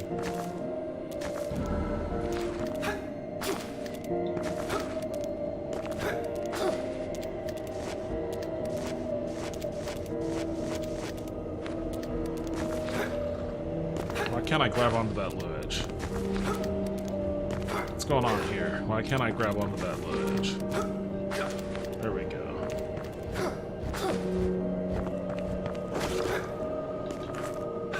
Oops. Damn it!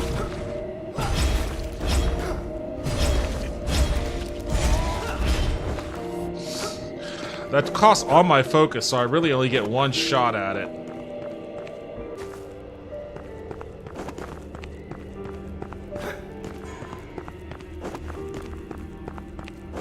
I want to use it on someone.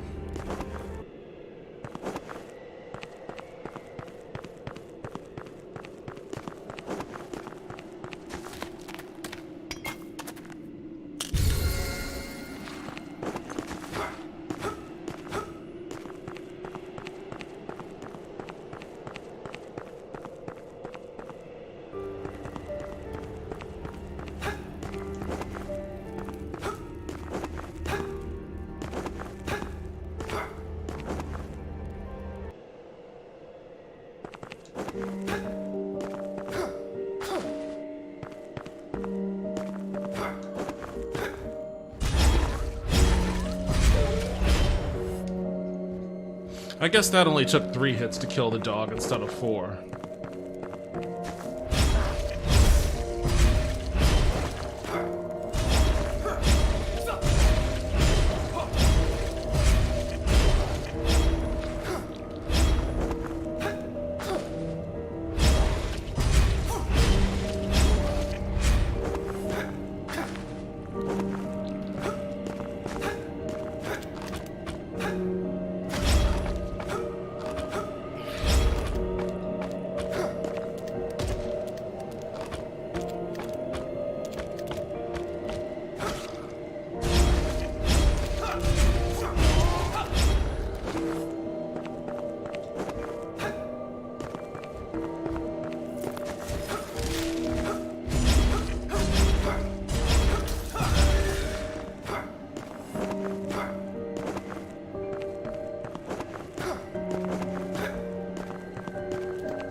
Damn it.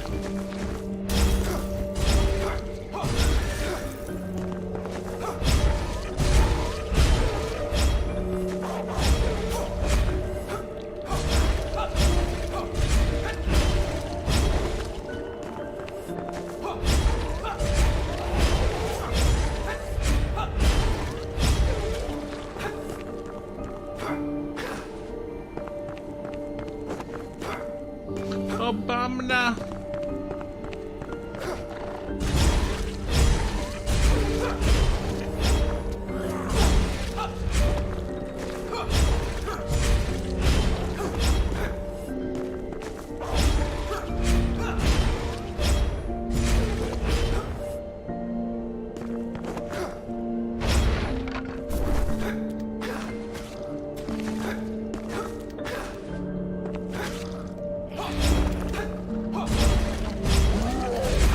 Ooh, he almost pegged me.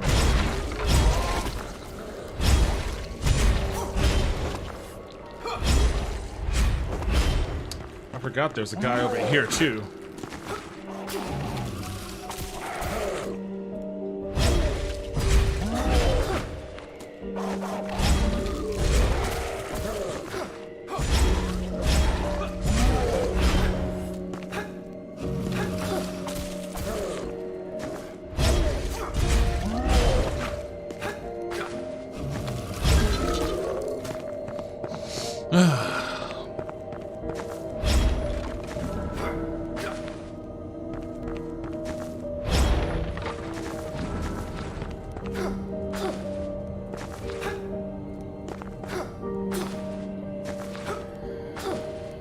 Damn it, wrong button.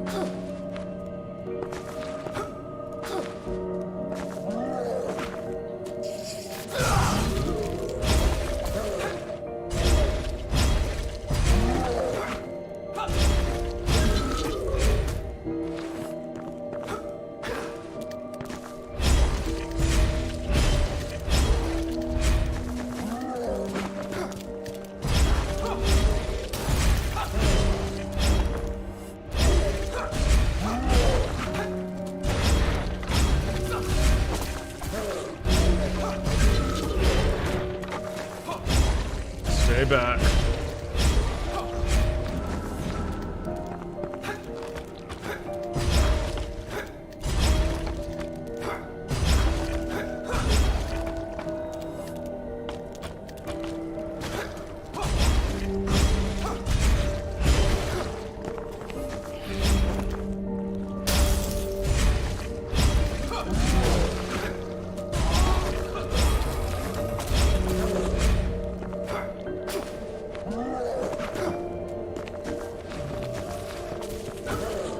Damn it.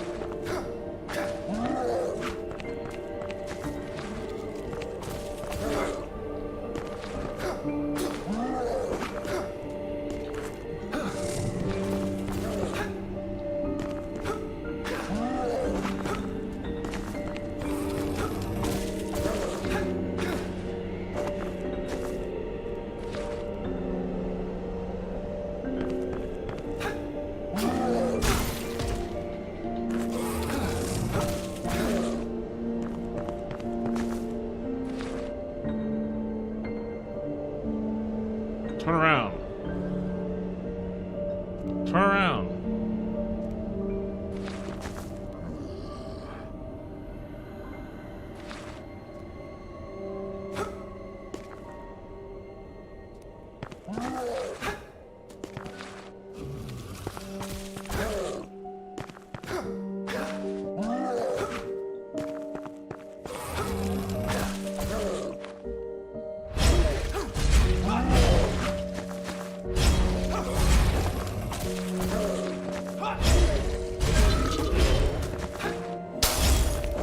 I don't know why it's so hard for me to get up on that ledge.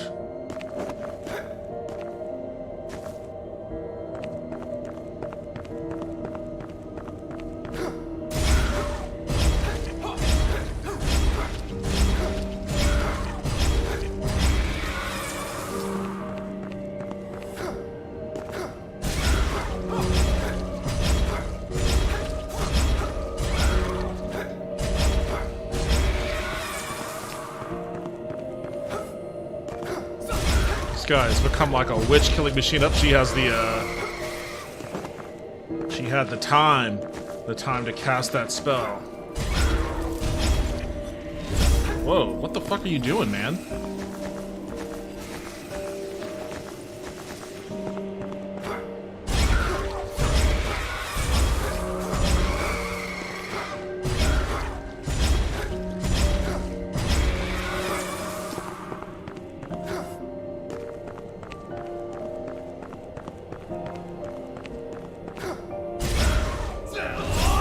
Stop it.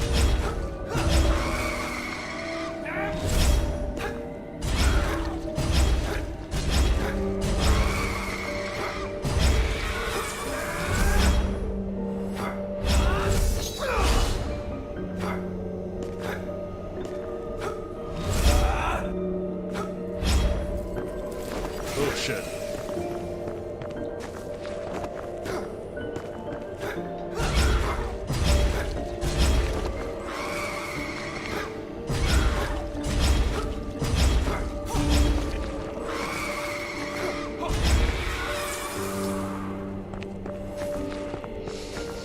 Alright. Oops. Is this enough for me to go back and juice up my strength? I think it might be.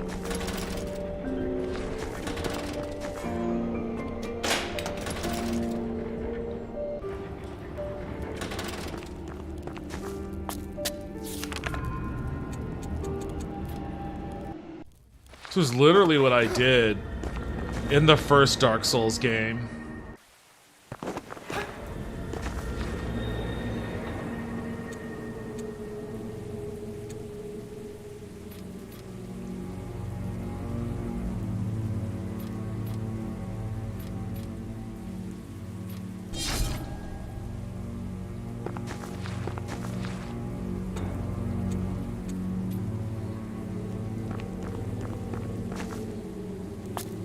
starting to get too high level for the amount of experience I'm bringing back.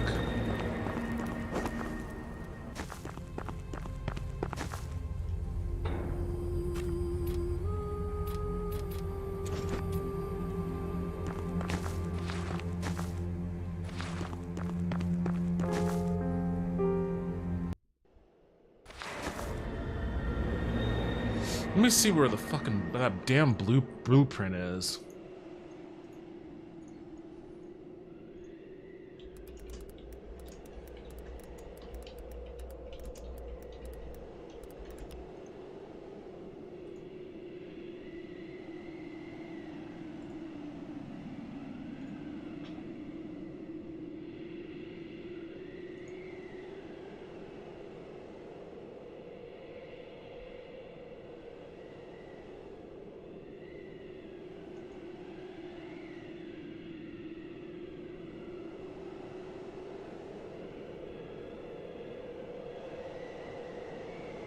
The what mansion? The what mansion?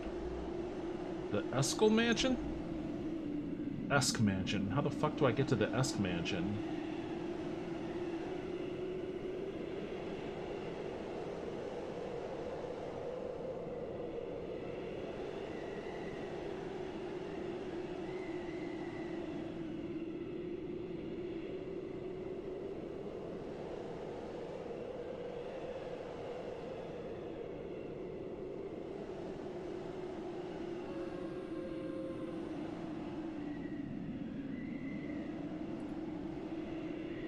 Well, I guess that's...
Alright, well, I may have to fight that dragon before then.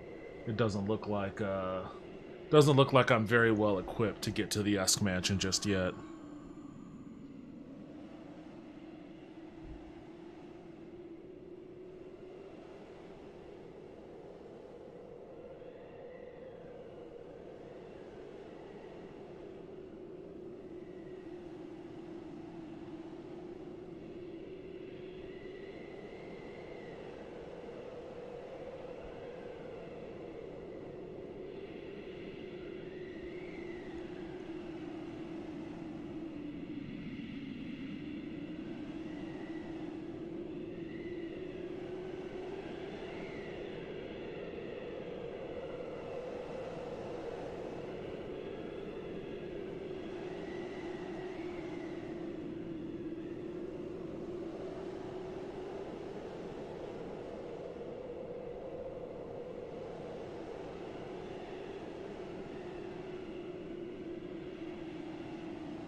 Oh boy, alright, well, you know what?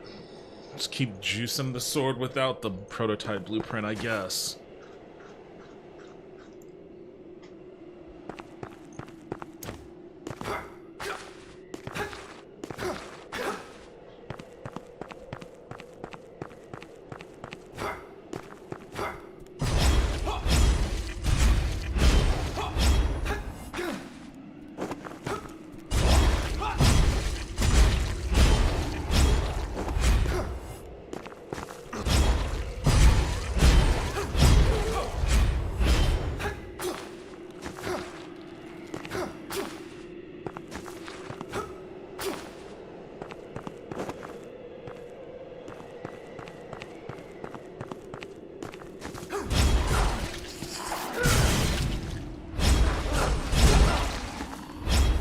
Man, that thing isn't even strong enough to kill those guys in a shot.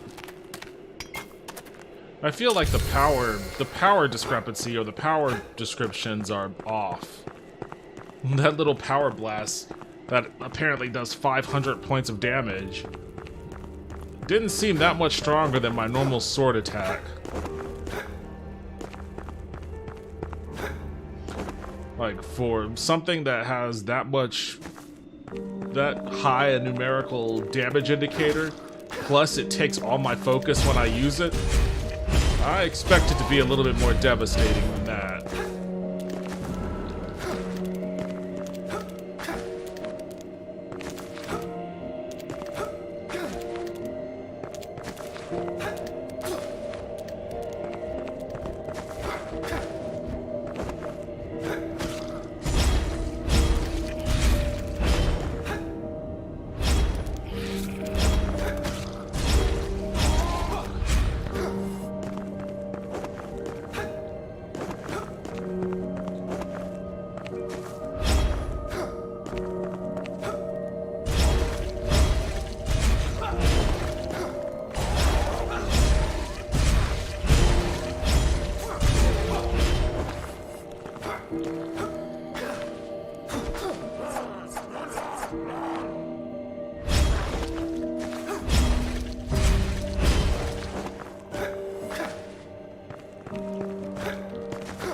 Okay, so that guy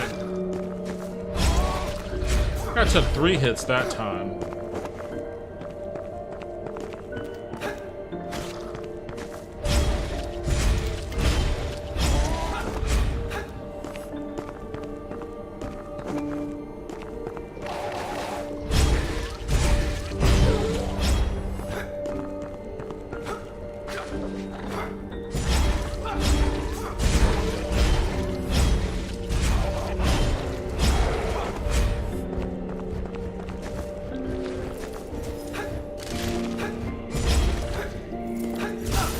Shit, there's 2 of them.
Ah, damn it.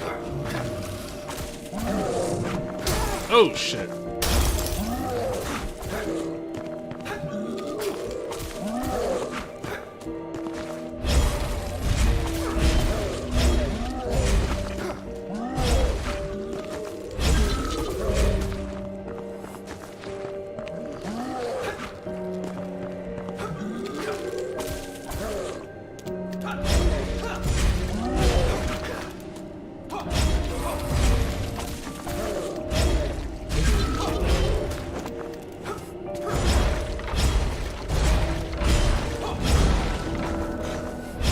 Now it drops a healing injector.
maybe killing those guys is a little bit easier now.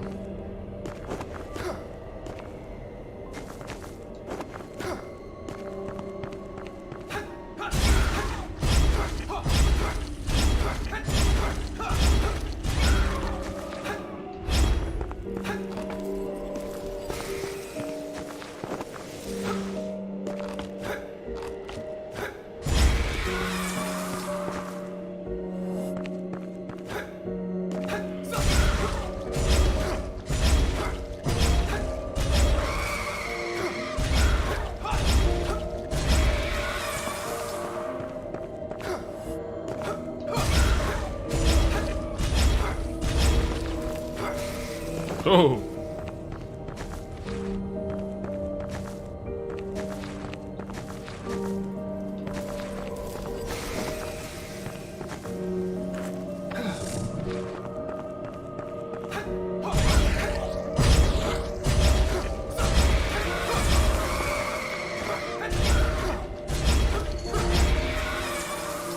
Oh, both of my ladies are back there getting sips.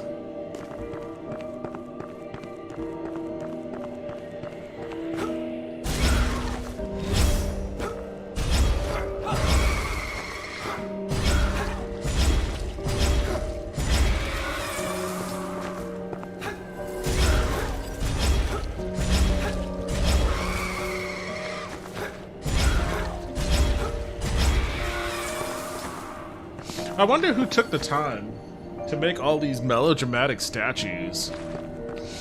Sheesh.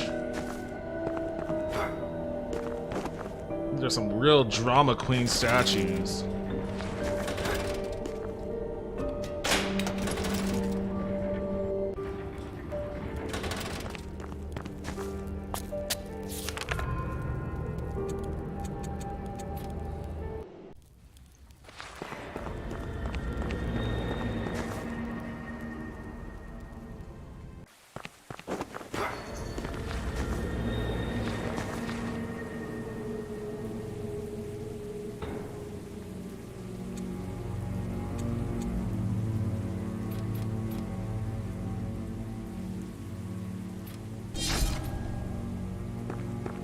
Alright, let's try to go fight that dragon now.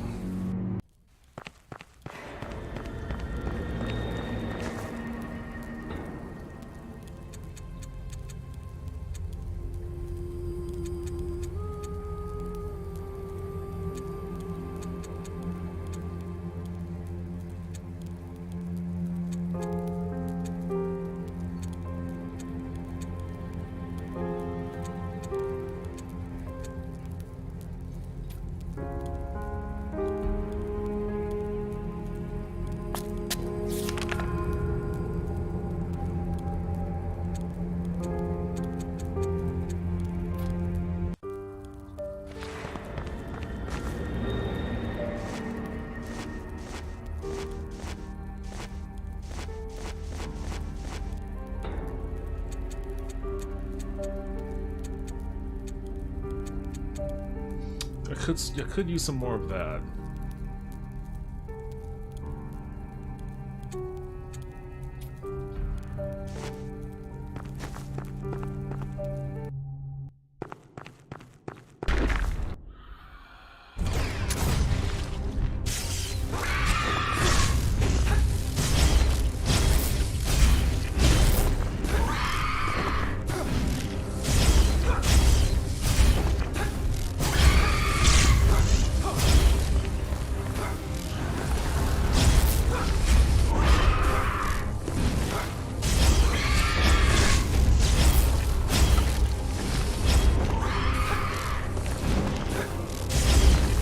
Oh shit.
here's the shit.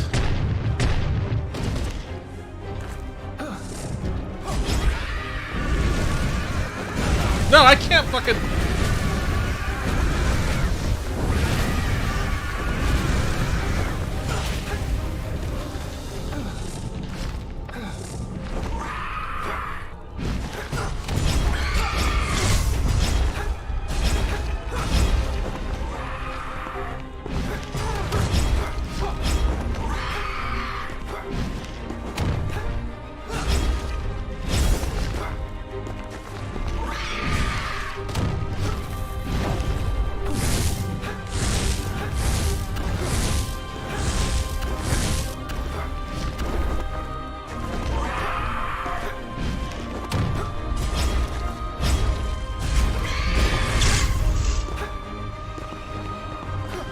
Oh, there's more.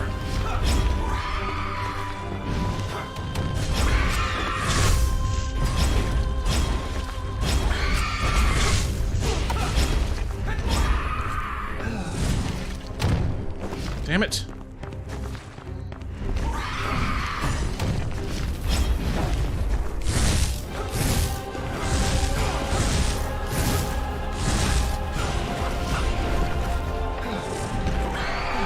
Out of the way! God damn, man!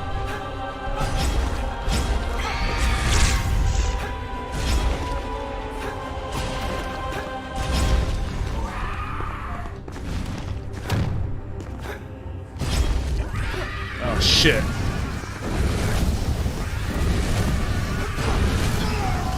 Ah, I was close! I was close! I was so close! I was close. I was close.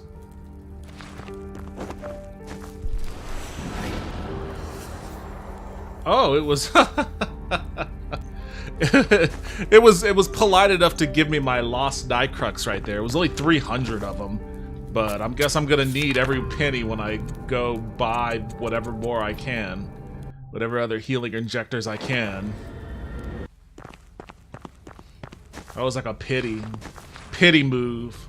Alright, use the bathroom. I'll be back in a second.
Alright, let's do this.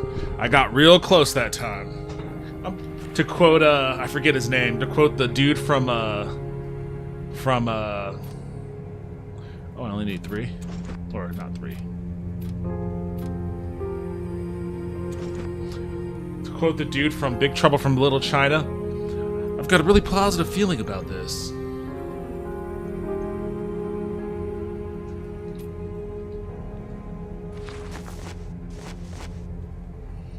I wish I could put... Honestly, I wish I could put these items in this other slot. So I don't have to change away from healing in order to juice up my sword.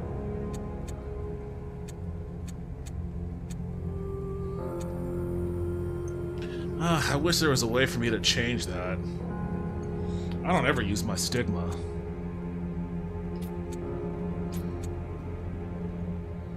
I wish there was a way for me to change that.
Damn it.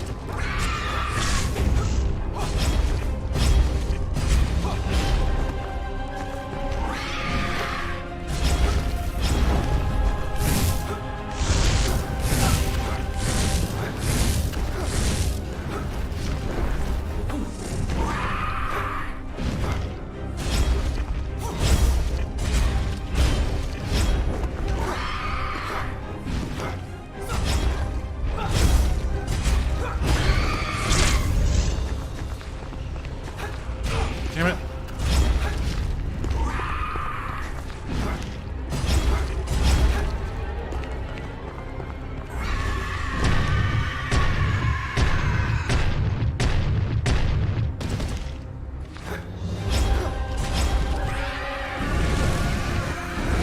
Oh, shit.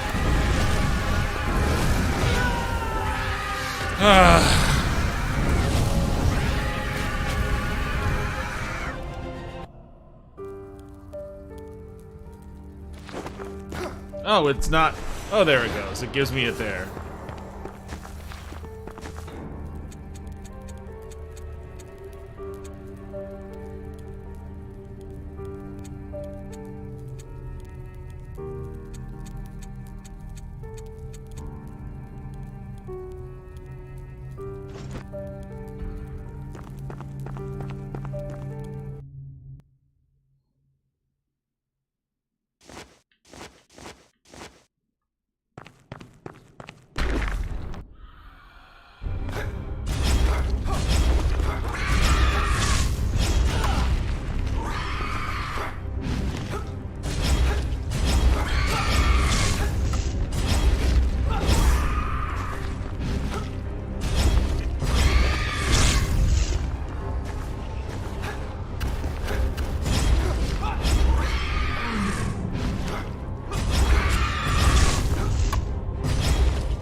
Gotcha!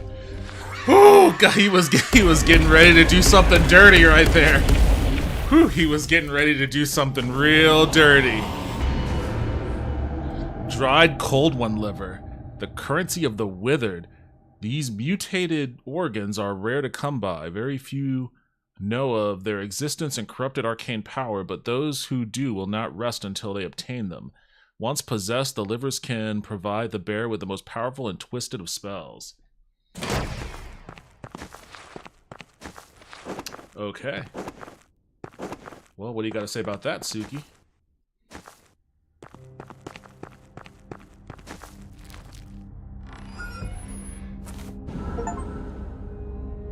Night Hunter's Grappling Claw. I have learned of a plot charged with vengeance.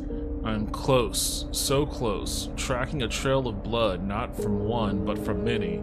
The drip, drip, drip of steady resentment. It will not be long until it becomes more powerful than it even imagined. No one will be able to stop it. For now, the secret of its existence is mine to keep. Press Y when near one of the grappling rings to grab the grappling claw, pull towards it. That's what I've been waiting for. Let's go, baby. That's what I've been waiting for.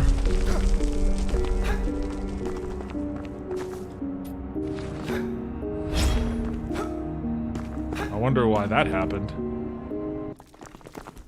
Oh, that showed up there.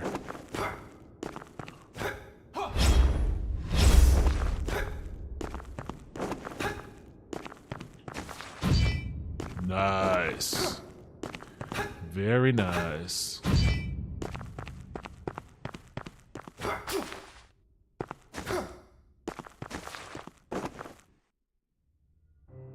Wait, what's over here then?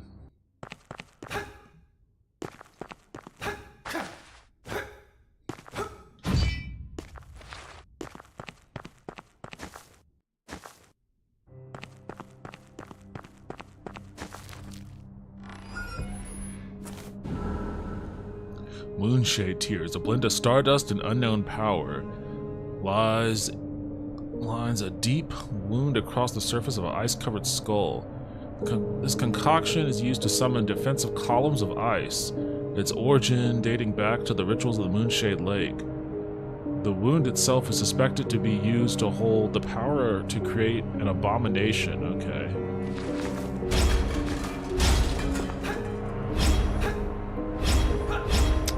Can't get that one.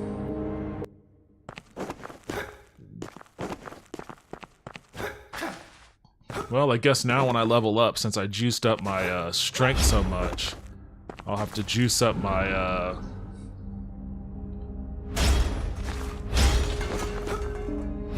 I didn't use any of my healing injectors. It's this fucking thing that's awesome. This thing that heals me steadily over time. I'm gonna switch to my healing injectors because I'm gonna save as many of those as I can. That thing actually made that boss a lot easier.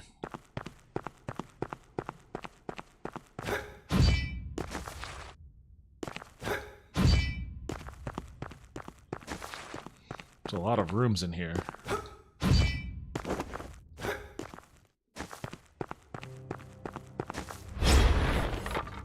Hell yeah.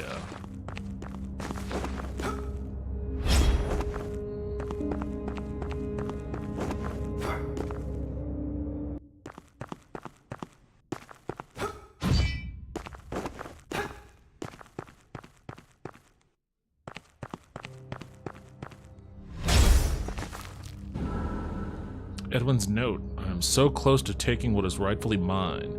A door calls to me. Inside, secrets and bequests that my family wickedly concealed from me. No more. Powder of the Damned. I've yet to use that stuff. Make sure there's no hidden walls behind the hidden walls.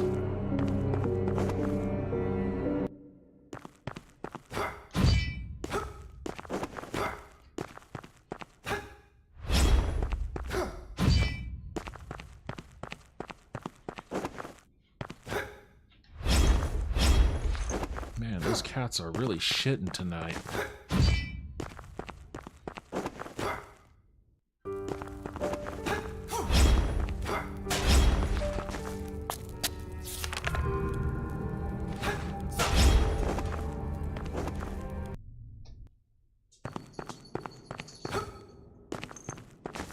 No, that was you this time, Galby.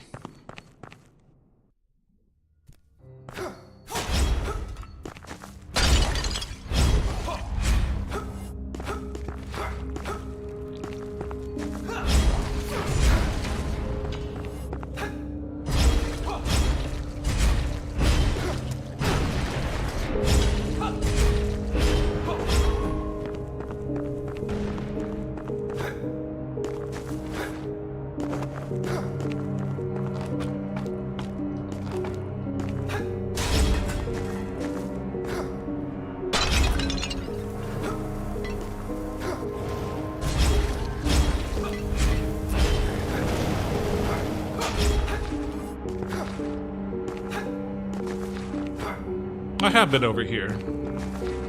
I can't remember how I got over here, but I have been over here.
Okay, I'm officially at a loss. I have no idea how I ended up here earlier, but I was here earlier.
let's go to the mansion.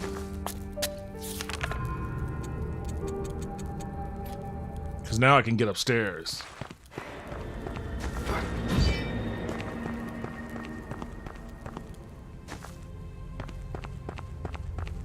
My sentiments must have fallen upon deaf ears. My hunger could not keep me away. Books and knowledge are all I have left, or all I seek. There are fragments scattered throughout this land. What can I do to help?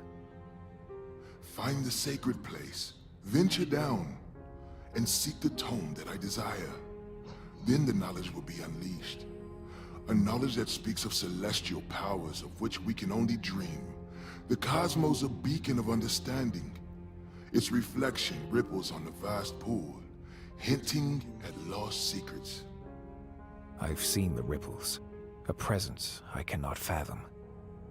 So you've met our goddess. She fell to this land and is scattered across it. Junus is buried deep below the cathedral, but it is said her spirit lives on, trying to communicate with those left behind. That elevator back in the cemetery, to where does it lead? I have heard whispers of the place. As I recall, it once was a place of prestige, authority. Those who resided in the highest peaks broke through when everything was lost. Then it slowly descended, a stronghold against evil. No one has been atop those walls since. Alas, it is an enigma.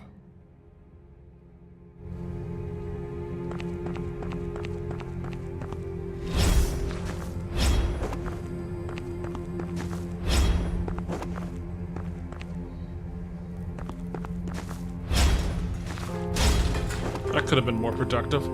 Also, you could have just used the stairs behind you, dude. You didn't need the grappling hook.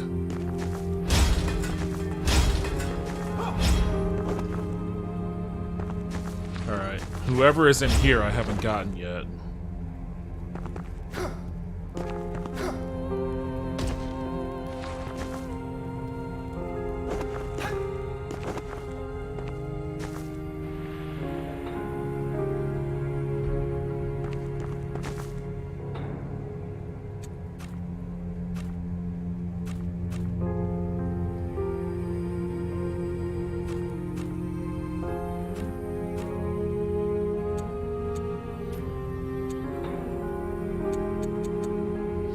Need that damn prototype blueprint.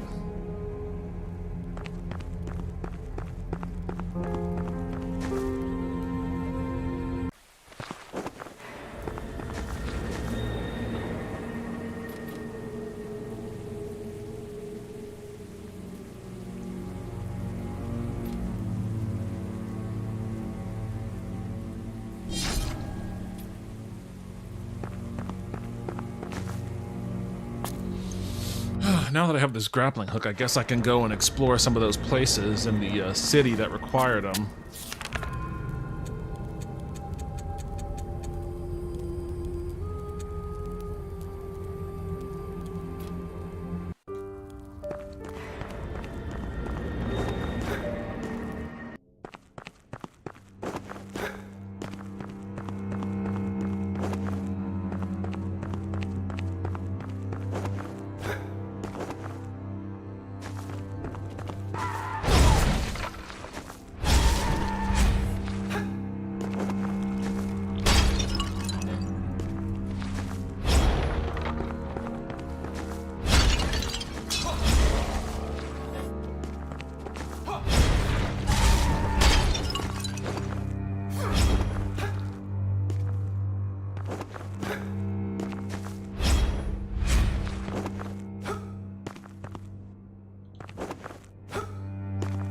Yeah, I guess my sword is stronger, because all the characters in this area...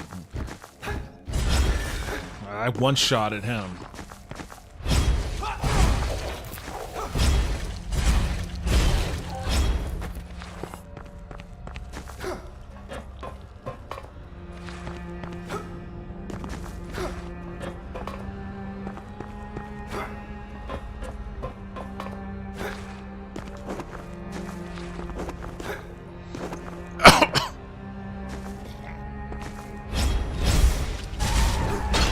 Oh, damn, I didn't know I could knock her off of the ledge.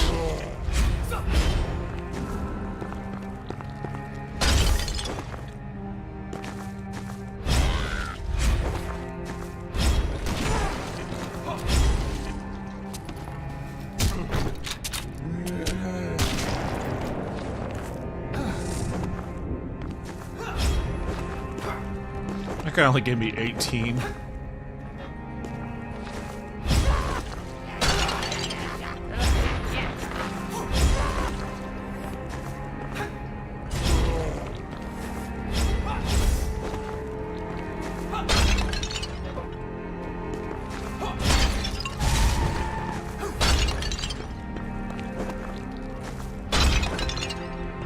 Oops. Damn it. I should have went and picked that up.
Where is this damn thing at? I know it's around here somewhere.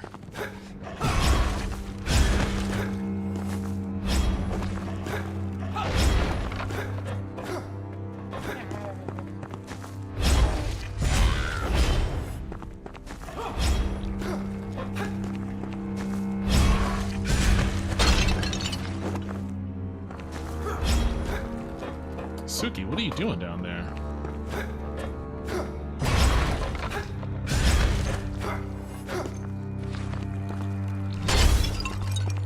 There's one right up there.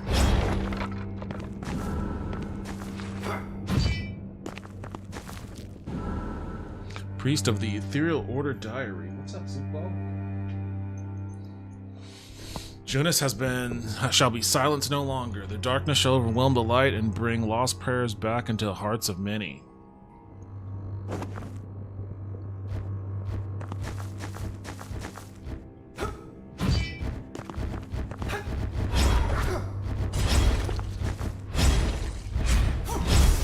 Yeah, it would make sense that these guys would be stronger, considering what I had to do to get this grappling hook.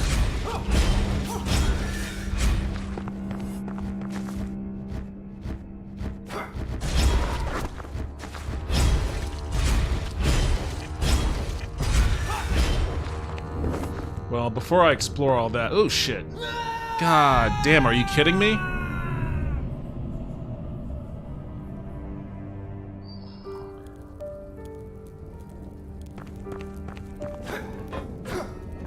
Is there an easy way to get back over there? I thought I lost a whole lot, but I'd still like that. I think it was like 4,000. Still like it back.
This guy loves doing this to these guys.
Whew, just barely made that.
Oh shit.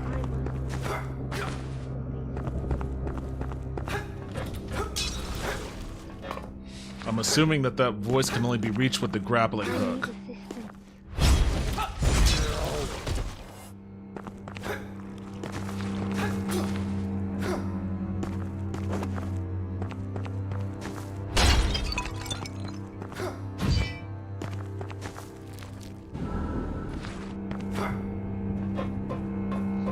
like how she's smoking. My, it is refreshing to meet a handsome man around these parts, even through the darkness. I cannot see you in such gloom. Why, yes. Mystery is all part of my image. Can you dance, young man? I do not recall. I dance in all places, be it dirt, floor, bones, but always in gloom and shadow, away from the eyes of those who intend to do me harm. It was different in the old times, before it all fell to ruin, to evil. Oh, how I'd love to dance again, at a ball. Yet, I do not have the means to travel. Everyone I knew and loved scattered across the lands.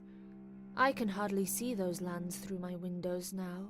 I yearn one day to see the sun once more and bask in its warmth, to find myself. For I fear I have long gone already. Everybody in this game is just so fucking loquacious. Annika is the name I have been graced with. And you are Eric. There are whisperings about a stranger in our midst, lost on his way. Perhaps you could bring back some much-needed frivolity. Organize me a dance, and I shall help you see a little clearer in the darkness.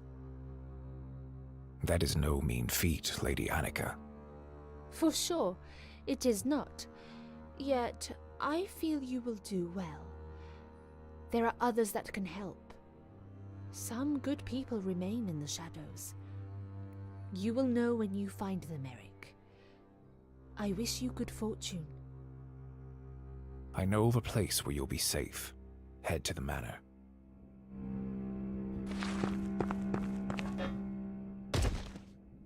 Okay, that was one of those places. You're a fine piece of meat.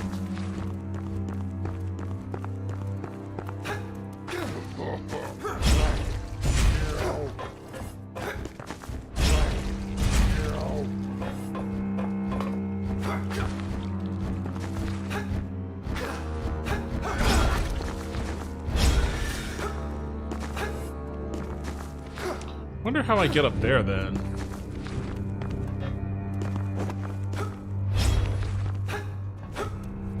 I will find you. Oh shit, I shouldn't have done that.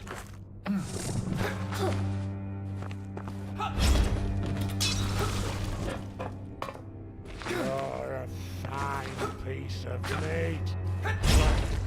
Hero.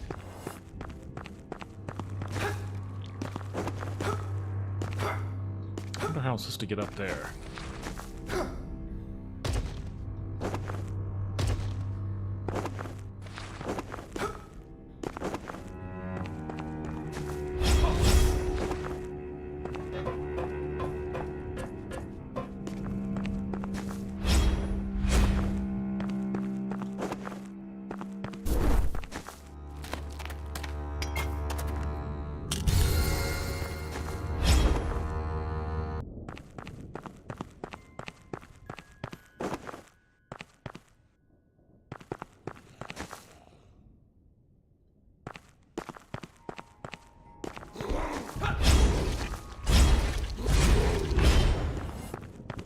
Wasn't even worried a little bit about that dude.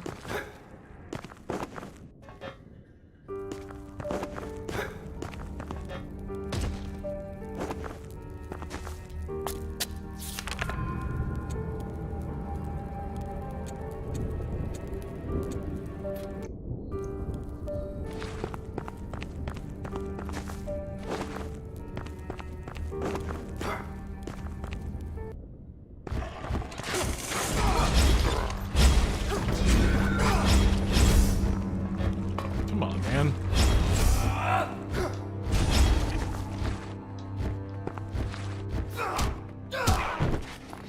Do I get more experience for these special kills or what?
How did I miss him?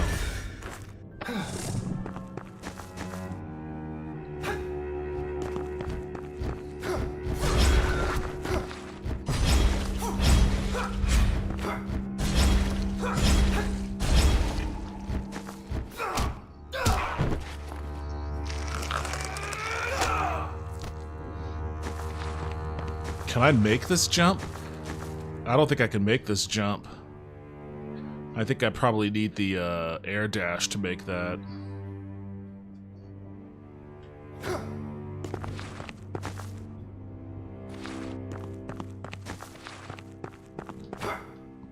Nope. I didn't think so.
Oh, I had a lot. I didn't realize I had that much.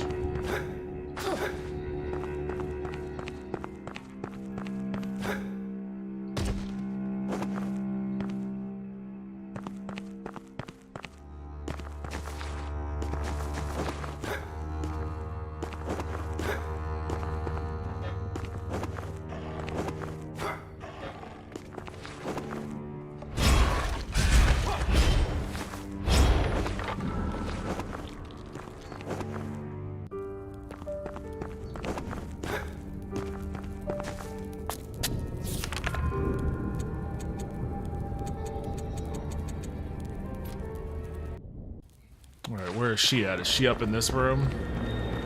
Oh, she's right there. Eric, what a splendorous place. And the perfect venue for my dance. You have made the preparations. Why is she asking me to do that? I regret not. I require further time. Fear not. I shall wait with anticipation. I sense a presence in this place that I haven't felt in a long while. Yet, it is more familiar than I could have imagined. I must allow myself to become as splendorous as this hallowed hall again. Oh, how I wish to have another's arms around me once more. Our bodies as one with the music. Omniscient Eye of Protection. First generated as a defense mechanism from the clashes between Ethereal Order and the Starborn, the Walren family in Bosrov rebuilt the Eye. It reproduces a Nova Ilaris-like effect to safeguard themselves from ever-growing hostilities. So what does that mean for me? Is that a charm? No. What is it then?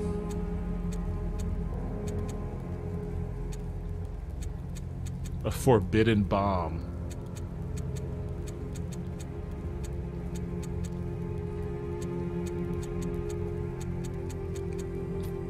She gave me some shit. I don't know what it is. Oh, this is a spell?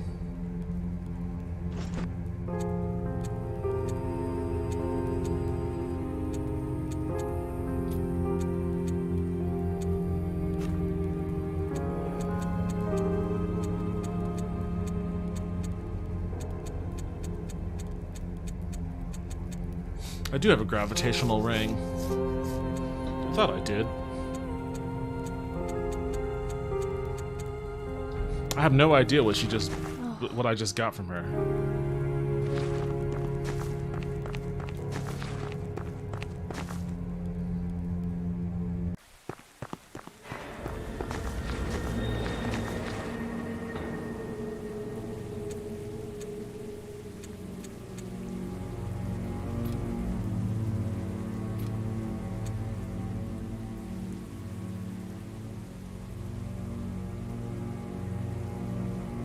What's left weapon 2? Oh. Oh, okay, she did give me this. What the fuck is this? Electric.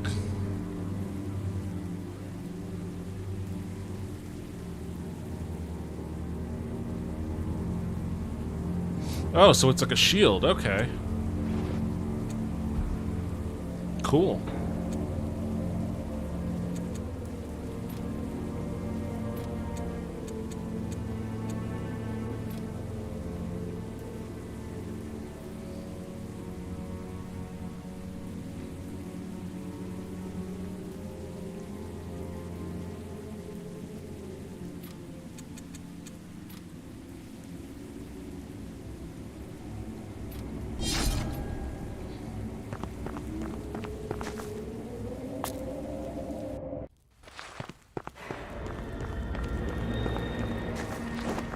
What do you think about how I'm filling up your manor? Oops. Your will grows stronger, Eric. Here, use it wisely. Federal issue belt. A Federal era belt retrofitted with a mechanism to automatically replenish ranged weapons with ammunition. I am gratified to lay my eyes upon you once more.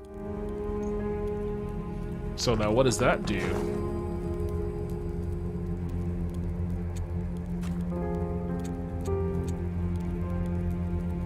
Oh, cool. So yeah, now as I was just saying, I needed one of those.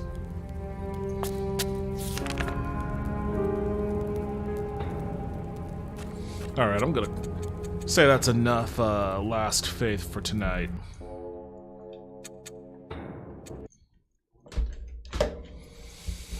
Oh boy.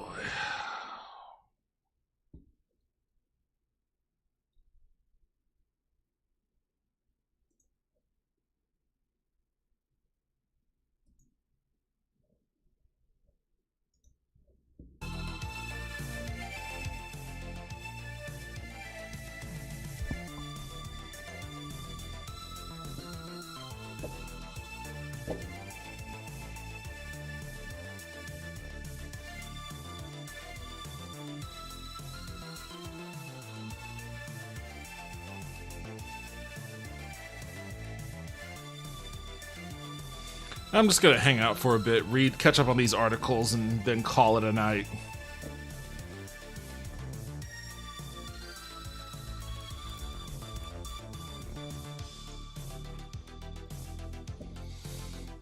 Oh boy.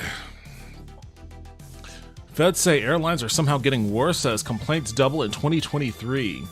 In the first 3 months of the year, complaints, I think this was be complaints, about airlines hit 24,965 and saw concerns about accessibility on board double. Damn. That's a lot of complaints. I should use that as a sound drop too, that damn. There aren't many people that legitimately enjoy flying, and I'm sure there's a long list of things that most of us would rather be doing than squeezing into an aluminum tube. Okay, blah blah blah. In the first 3 months of 2023, complaints about airlines in the U.S. were up 88% over the same period of 2022, according to a report from the Associated Press. In total, the number of complaints against airlines hit 24,965. It's been a while since I've flown anywhere. You know what? That's not true. I went to Mexico as part of a work function in February, and we flew Southwest, and it was about what I remembered from Southwest. Not great. It wasn't a great experience, but, oh, you know what? Now that I think about it, the plane that I flew on,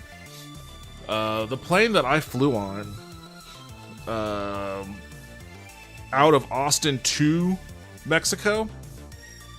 That exact plane almost had a collision, almost had an in-air collision with an incoming plane that was landing in Austin as it was trying to exit on the day that we were flying back to Austin. So there's been a lot of close calls and near hits with planes. I don't know. I mean, I guess maybe it's lessened, but around the time that nearly happened to that plane that I flew on, I wasn't on it, but I flew on it out of Austin like a week prior. There were a lot of those being reported in the news. It was kind of wild. I saw it like as soon as we landed. I was just looking up news articles and I saw that in a local TV station, news station here, local news station reported that plane, the very same number, just had a near miss. I was like, well, I'm glad that we flew out a week ago and not today. Well, all complaints were on the rise. It's alarming. All complaints for what? Oh, the worst era to fly continues according to US dot complaints. Okay. It does suck, man. Flying used to be a cool thing. It used to be like,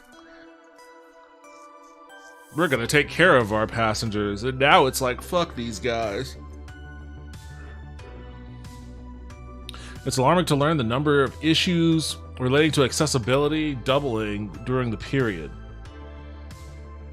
The Transportation Department said that disability-related complaints, such as delaying or damaging wheelchairs. I saw that. I saw a TikTok of like, there was somebody that was they were unloading a wheelchair from a plane, and basically they just put it on the top of the ramp, and it just slid down full speed, and then hit the bottom and flipped and rolled over and shit. Like they didn't even make an effort to try to catch it normally. Such as delaying or damaging wheelchairs are also up from last year. There were 636 such complaints in the first quarter, nearly doubling the 380 filed during the same period of 2022. The agency says it investigates each of those disability complaints. I doubt it, dude. You really think that the fucking Transportation Department is investigating 636 complaints? You'd be lucky if they investigated 2 of them. But it wasn't just at the start of the year when airline services were awful. According to the report, the number of complaints filed against airline was up 30% April and 49% in May, with more than 6,400. Oh boy, I'm getting tired, I guess. Man, what a bummer. I want to see. I wonder if there's like any.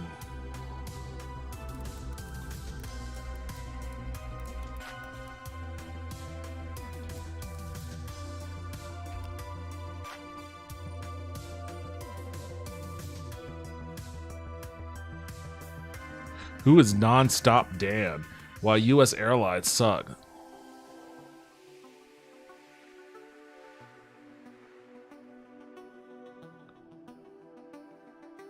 Ancient IT. Sponsored, become an airline pilot. I tested America's worst one-star airlines. Why? Why would you do that to yourself?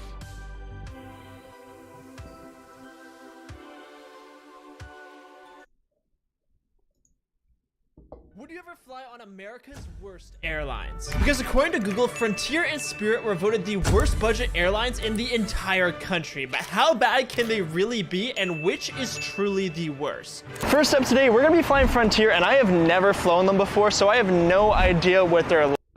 I remember, oh, dude, I don't know whatever happened to that guy. What happened to Crime Faces? There was a dude on not TikTok. It was Instagram. It was a dude on Instagram. This guy, Crime Faces. I don't know if he has any of his videos up here, but he's got a couple. Yeah, a lot of it are just fight videos. I remember seeing that during the pandemic. But one of the funniest videos he made was it was like this whole thing about Spirit Airlines, and it was just crazy. It was just like an escalation of like all the crazy shit that happens on Spirit Airlines, and news pieces about it was so fucking funny, dude. I remember because it was like in the middle of the pandemic when that came out. I was like right in the peak of my depression, and that Instagram account helped me a lot because like I spent nonstop days laughing, just laughing constantly at the videos he posted. He popped off too during the pandemic. That dude popped off, and like his commentary on those videos eventually got him they brought him in to do ringside commentary on like a UFC fight. What hood is this? These two bad hombres about to start scrapping. I don't know where this is at. All I know is something Latin's about to happen. Watch this. Oh, he went for it. Greg Ewan tried to catch him with the leg strike, but it didn't get nowhere. It ended up being a Charlie horse. But look at his face. He went up with fire and dragon blood with the intention of delivering a kick of dynamite. In his mind, this was the final scene of Bloodsport. But Juan-Claude Van Spam couldn't go pen out. Too many surveys says and no stretching will leave you head scratching when it's time for action. Finally, he realizes, Papa, I fucked up, man. I don't know what I was doing. It's water under the bridge. Come on, Fiesta Market on me. Like that was a good one, but it wasn't like his primo stuff, his best stuff isn't on here.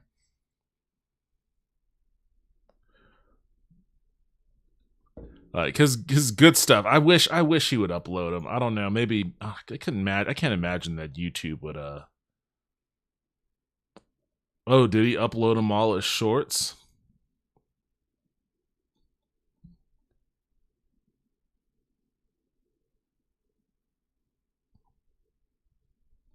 He uploaded a few more. Man, I wish he would. Yeah, these are 4 years ago. Damn. These ones are 2 years ago. Was he doing this 4 years ago? I don't remember. I didn't know about this dude 4 years ago. Well, I guess actually, damn, the pandemic was 4 years ago, wasn't it? Oh, God. Oh, shit. Come February, the pandemic was 4 years ago. Ooh, boy. Let's let that sink in for a bit. But when I was doing the online check-in process, we got off to a pretty decent start. After getting the check-in email, I confirmed who I was and proceeded to the next step, where Frontier tried to sell me bundles, seating which was absurdly expensive just to pick where I wanted to be, before harassing me with even more add-ons they wanted me to buy. But probably the most insane thing is that if you want in-person check-in, you gotta pay $20. So I skipped this and decided to just complete the check-in instead. So now that we're all checked in, we're gonna head inside and grab the boarding pass. And remember, after this flight, we're gonna be flying Spirit to figure out which is actually the worst in all of America. But it is way too early for this. It's like 4:30 in the morning. So after making my way into the airport, I began looking for the Frontier area, which was completely empty because of the $20 you needed to pay to use them, but there were these kiosks. So naturally, I tried to use them to check in, but it turns out that these are only for your checked bags. And the only way to get your boarding pass is printing it off beforehand or using their mobile app. Well, that was one of the weirdest check-in processes I have ever done. I have flown a lot of budget airlines like Spirit, Ryanair, and a bunch of others, and no matter how bad they're rated, you could actually print your boarding pass at a kiosk or in person. So it's kind of strange, but at least we got it. And today we're actually TSA pre-checked approved, which means security is going to be super quick. So let's go do that now, and then we'll be able to find our gate before boarding the Frontier flight. And since I was TSA pre-checked, I don't know if this dude, I thought it was like, I don't know about illegal, but I thought it was heavily like, well, maybe illegal is the right phrase. That was illegal to film in an airport. I didn't think you could film anything at an airport. And record pace, and luckily my flight was still on time for today. You know, I'm starting to realize that maybe it's just the Canadian and European airports that don't like me, because security here was super fast, and every single time I've gone to the States, I don't think I've been double inspected yet, but whenever I fly out of Canada or Europe, I'm always getting randomly selected. So I guess I just look suspicious in those two places. And you see, normally at this point I'd be looking for a lounge, but because Frontier is a budget airline and on the smaller side, they don't have any lounges in their terminal, because the way these budget airlines work is they're usually in the crappier terminals, so it looks like we're just gonna have to suffer. In fact, most budget airline flights are first thing in the morning because it is cheapest for them to use the airport at this time. So all of the stores were closed, including food, which sucks, but that's what happens when you get to the airport at 5:30 in the morning for I always fly out super early. I think I don't know I can't remember where this guy said he was flying out from, but like in Austin, if you're flying out at like 6 a.m. or some shit, like the food joints are open. Like you'll get breakfast tacos or breakfast brisket or something I've done that many times. I like flying out early in the morning. Doesn't make me feel like I wasted my day traveling when I get to where I'm going.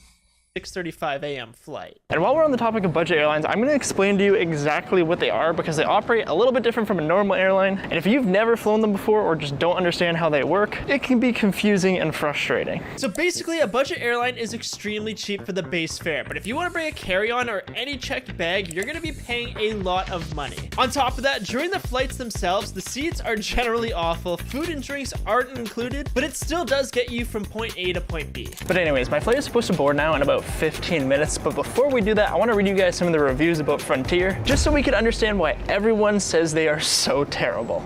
Frontier we get Frontier actually is awful. And after making my way through the airport, when I got to the gate, it was just in time because boarding had begun. But now, while I was in line, I noticed a little bit of a commotion because the Frontier staff were pulling people aside to make them size their bags. And if the bags were slightly too big, then people were being charged. Morning. Oh my god. Thank you. Damn, that's crazy. They made me show my That's backpack like because they highway. thought it was oversized. That's almost like highwaymen shit, like bandits on the bridge. That's like bandits on the bridge with like a sword, like, "Oi there, governor, there we got to expect your luggage." And they like look at it and they're like come up with some excuse to like charge you for it.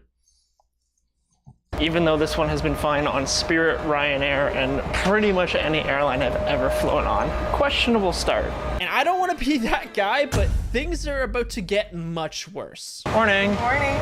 So after making my way through the cabin, I noticed there were two types of seats, where the nicer ones looked like this, but the ones where I'd be sitting looked more like this. And eventually I made my way to my seat. Right off the bat, doing an initial comfort test, things didn't seem to be too bad, but the seat was definitely on the harder side. And one thing I did notice was how thin these seats were. You can see the metal popping out of fabric it. Over top of a plastic tub. And for some reason, the space for bags underneath the seat also weren't the greatest. And on top of that, these seats definitely wouldn't be reclining. So right off the bat, the seating is basically a copy paste of Spirit, but somehow it is actually kind of worse. There is less leg room, less bag room, and the tray tables are way smaller. Now, one thing that was extremely disappointing was that I knew for a fact this was the first flight of the day since it was so early in the morning, but still things were quite dirty. Now, one of the plus sides I did notice that since that's carrying kind of baggage unacceptable. cost so much extra, there was tons of space in the overhead bins. But as I made my way to check out the reading lamp, even though it was working, it appeared the AC was off for the entire cabin, which in the Florida heat quickly became a sauna. But soon enough, we were pushing back from the gate and making our way towards the runway. For the Damn, first they flight of the didn't day, even. They're flying out of Florida and they didn't even turn the AC on?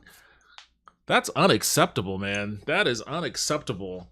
Like, it's also kind of gross that you're sitting. I mean, I guess it's understandable, like, if you're flying later on in the day. But yeah, first thing in the morning, clean the windows. Going to be flying from Fort Lauderdale, Florida to Atlanta, Georgia. And soon after making it to the runway, it was time to get into the sky.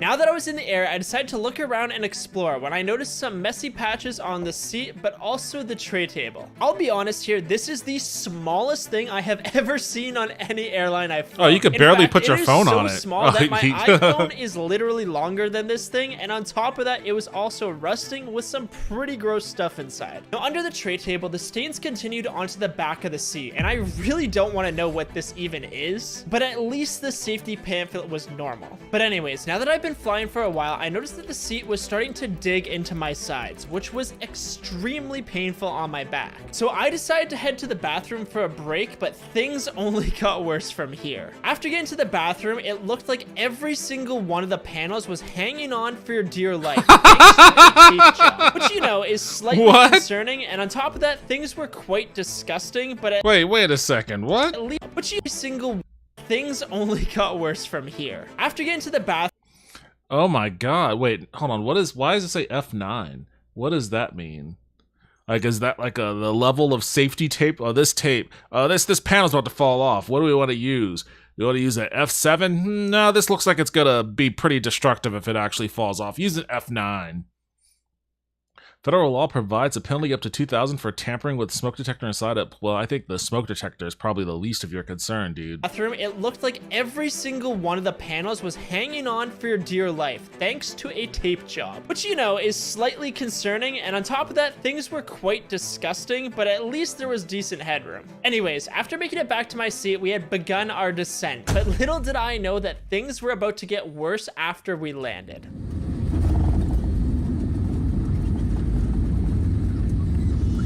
For some reason, as we taxied to the gate, we ended up stopping because there was another Frontier plane parked in our gate. So we ended up waiting for nearly an hour. During this time, people began walking around and were getting quite frustrated. But finally, we began moving again and arrived at our gate. Thank you. Holy shit, that was brutal. So we ended up being stuck on the runway for about an hour. And to make matters worse, those seats were incredibly uncomfortable. The way it was finally solved was they had to tow away another Frontier plane so we could take its gate. And I don't know if it's Frontier's fault or the airport. And I'm sure some of you guys know way better than me, but I don't. When was this? This may be related to what I was mentioning earlier. When was this? 3 months ago? It's like I was saying, there was a bunch of near misses at airplanes. Like, I don't know what was going on with air traffic control like a year ago or so. But there was a lot of that sort of stuff. There was a lot of taxiing on the runways and just being stuck there for longer periods of time because miscommunications on who has clearance to land here and there and whatnot. Like, it was...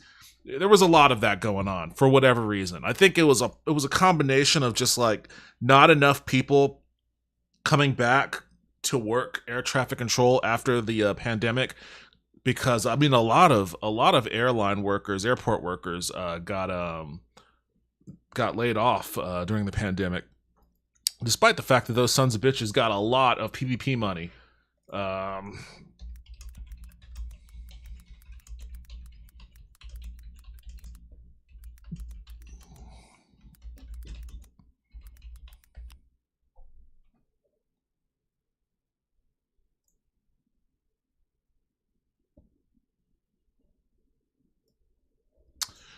Yeah.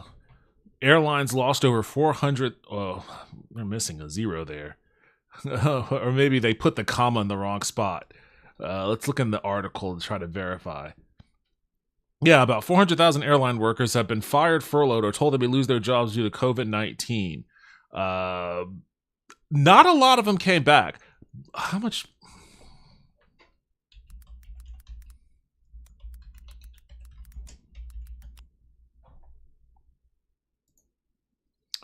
Taxpayers spent billions bailing out airlines. Did the industry hold up its end of the deal? The answer is always no. The answer is always going to be no on that one. I don't even know why you would even bother asking. Questions have emerged about what worked, what didn't, after one of Washington's most powerful industries was propped up with federal money. The bailout of U.S. airlines under President Trump and Biden was meant to stave off economic calamity and keep the nation's aviation system alive through the coronavirus pandemic. It included provisions inspired by investing giant Warren Buffett that supporters said could give Uncle Sam a piece of the upside when the ailing stock of airline companies rebounded. Buoyed by federal aid, planes kept flying as air travel plummeted by more than 90%. But after handing airlines tens of billions of dollars in grants, the value of stock deals struck on taxpayers' behalf is not in Buffett's league.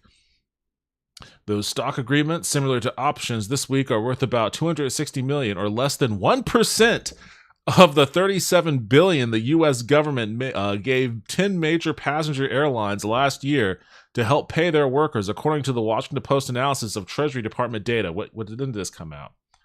This was 2021. So this was December of 2021. So right when things were just starting to kind of come back. Well, no.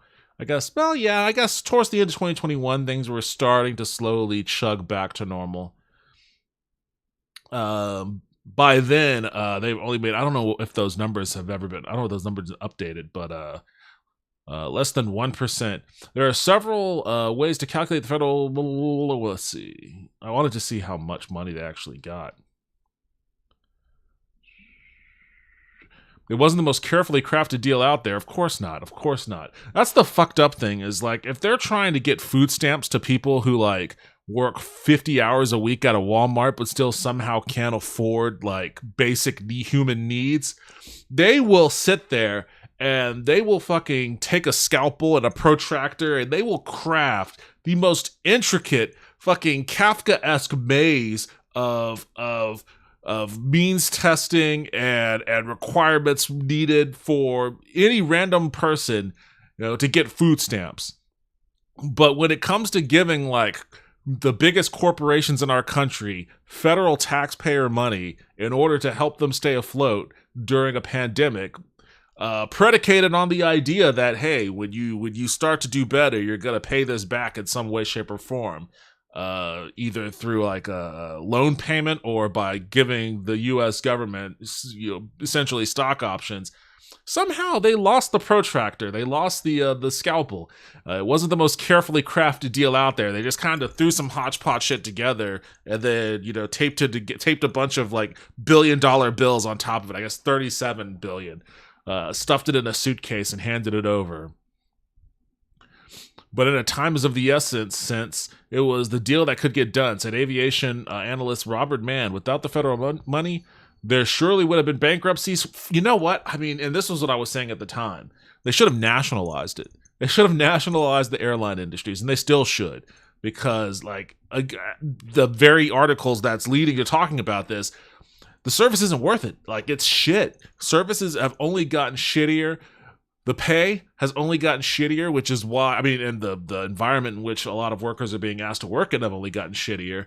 I mean, Spirit and Frontier Airlines isn't just shit for the passengers, it's shit for the workers too.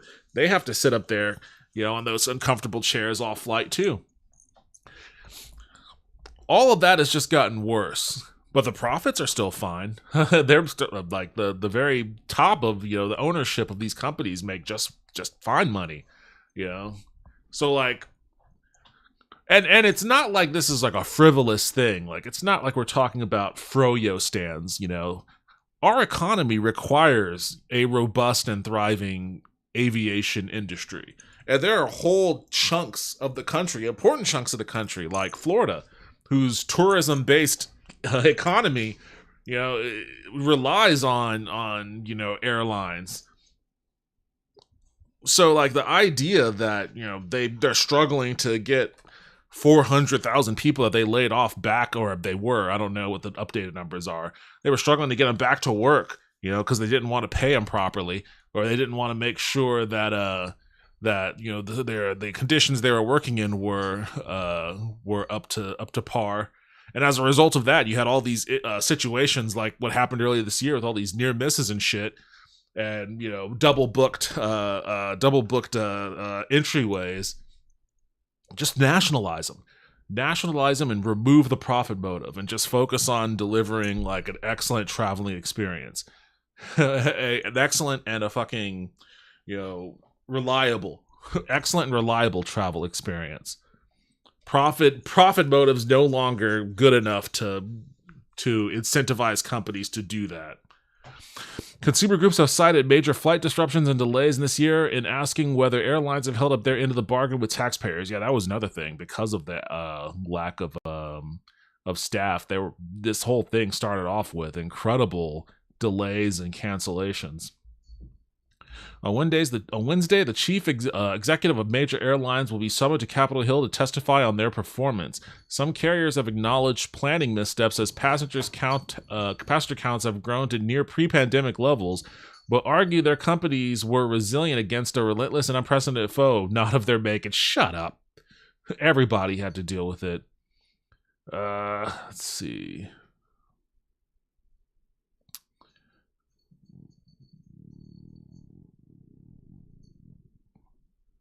In early 2020, some called on Congress to demand broad concessions from the airlines in exchange for taxpayer money, such as addressing emissions and limiting bag fees. 3 days before the appeal from airline CEOs, scholars at the Brookings Institute, not a liberal institution at all, a Washington think tank, argued that the bailout should be limited to loans. Yes, because you have to pay a loan back, noting that, quote, a decade of multi-billion-dollar profits proves the airlines and shippers can pay back loans. Somehow, though, Somehow, those ideas fell flat. On March 27, 2020, Congress agreed to provide $25 billion in financial assistance to airlines to, quote, preserve aviation jobs and compensate air carrier industry workers. By the way, again, 400,000 people lost their jobs anyway, so that didn't work. They gave a shit ton of money to the industry to save jobs, and the jobs weren't saved. As part of the Coronavirus Aid, Relief, and Economic Security Act, known as CARES Act, the law gave the Treasury Department discretion to require appropriate compensation for the aid. As details were being hashed out, airlines and unions that had pushed for the rescue sought to minimize that compensation. In the end, 10 major passenger airlines, defined by the Transportation Department as those with more than $1 billion in annual operating revenue, received more than $50 billion in grants as part of the payroll support protection, the PSP, not the PPP. Airlines in turn gave the Treasury Department promissory notes agreeing to pay the government $14 billion years down the road. Years down the road. In addition to that guaranteed money, $14 billion. Wait a second. We gave them $25 billion and they agreed to pay like half of that? Less than half of that. We'll pay you less than half in the future. Like, way down the line. We'll pay you less than half of what you gave us. In addition to that guaranteed money, taxpayers also receive millions of stock warrants, which give the government the option to purchase shares of airline stock at a set price. The money was handed over with no expectation that the government would recoup its investment directly, as lawmakers were content with other benefits it provided. I mean, what were those benefits? Ladies, what the fuck? I guess it's the playing hour. I would like to see an update on just what airlines look like right now.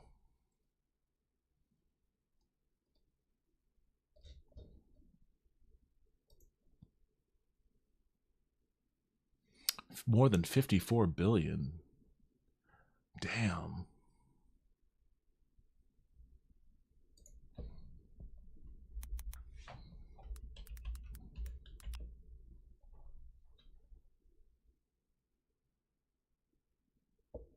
Airline profitability outlook strengthened. How much did we get paid back from that?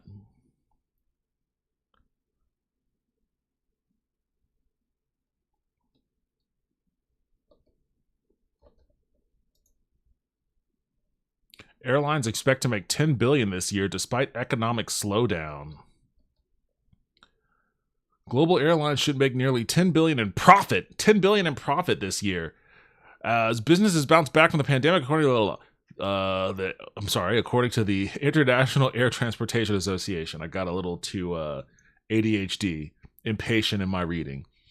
IATA on Monday more than doubled its 2023 profit forecast for the global airline industry despite a looming economic downturn. Airlines are expected to make $9.8 billion in net profit in 2023, up from a December forecast of $4.7 billion. God damn, that's a huge correction. Stronger profitability was supported by cargo revenues, China's reopening, and lower jet fuel prices. IATA's Director General Willie Walsh said in a statement. The industry's main lobby group expects 4.5 billion people to travel by air this year, not far off from the 4.54 billion passengers who flew. All these people that are flying, and why are all the airlines such shit? Why are they such shit? They've got $10 billion in profit, and they can't reinvest that to make the planes a little more comfortable, a little cleaner, make them arrive on time, provide better service to people, like hire people, pay your own employees more, pay them more, give them more PTO, give them better benefits. Like, you can't do that with $10 billion in profits. Everything's got to be a fucking squeezed out shit show.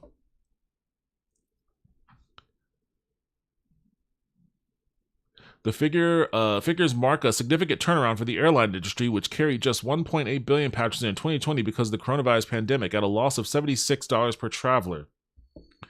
All told, the aviation industry suffered a net losses of $183 billion between 2020 and 2022 as lockdowns hit travel. From that nadir, air travel has rebounded even as high inflation and rising interest rates. Inflation has plays a part in some of that too, and rising interest rate weigh on spending by businesses and consumers in other areas. Despite economic uncertainties, people are flying to reconnect, explore, and do business, Walsh said during a speech at IATA's annual meeting in Istanbul. Airports are busier, hotel occupancy is rising, local economies are reviving, and the airline industry has moved into profitability. Notwithstanding the sunnier outlook, profit margins remain wafer thin. How? You can't say profit margins remain wafer thin when you have a $10 billion profit. Repairing damaged balance sheets and providing investors with sustainable returns on their capital will continue to challenge those balance sheets were taken care of by PPP money that they didn't have and PSP money that they didn't have to pay back. Like they didn't really lose much because like whatever they lost, the government just handed over to them and then said, don't worry about paying us. Lord Almighty. I don't want to be too quick to blame Frontier, just in case it's not their fault. But regardless, that flight was pretty brutal.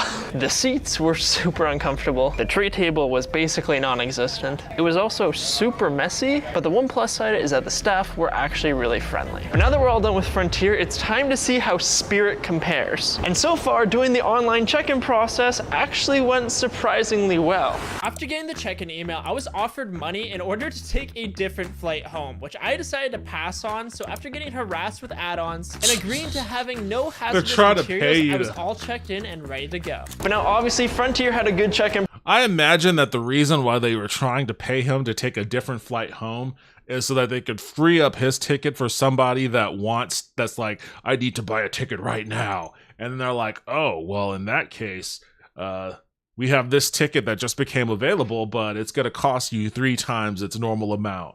So, like, they're trying to persuade people, like, it's going to cost that person, like, when they resell that ticket, it's going to cost them way more than whatever they decide to pay this guy for that ticket. So, like, they've got their own little cottage industry of, like, taking back tickets that they've sold for a lesser amount to sell them at, like, extremely hyperinflated prices to people that are, like, in desperate situations. Not bad, Spirit. That's a different type. That's not like the highwayman. That's not the highwayman method of Frontier standing by the terminal door, the boarding door, being like, "Let me see your luggage. I gotta make sure that it's a proper weight." It's a little bit different. It's a little bit more.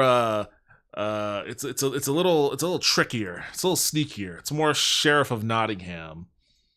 Process too, and we saw how the flight ended up going. So it's going to be super interesting to see how Spirit compares, but first we're going to go check out a lounge because I definitely need it after that flight. I'm probably going to go insane if Spirit's just as bad.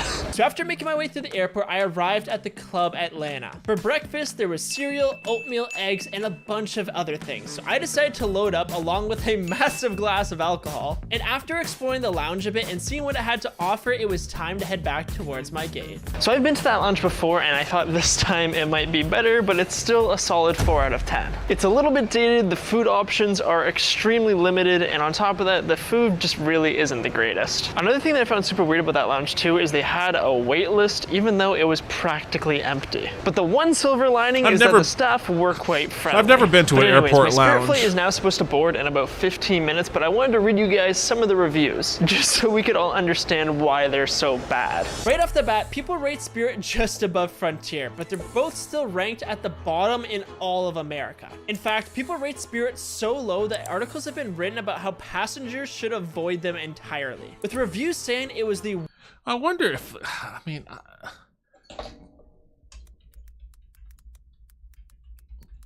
I want to find that crime faces for Spirit Airlines.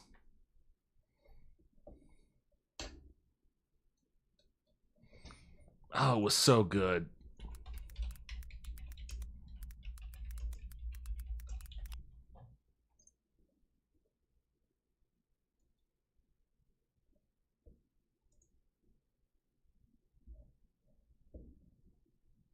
First and foremost. No, that's not it.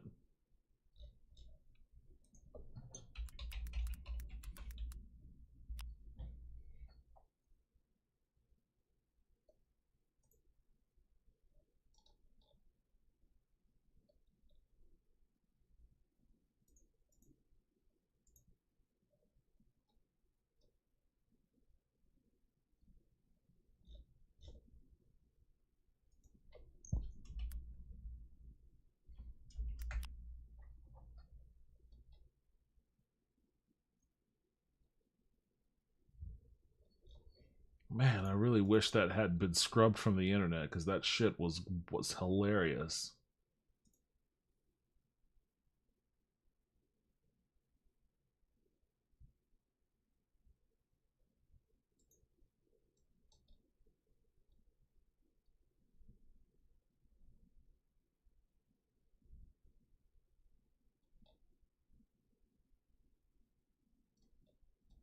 Ah, I guess it doesn't exist anymore. What a bummer.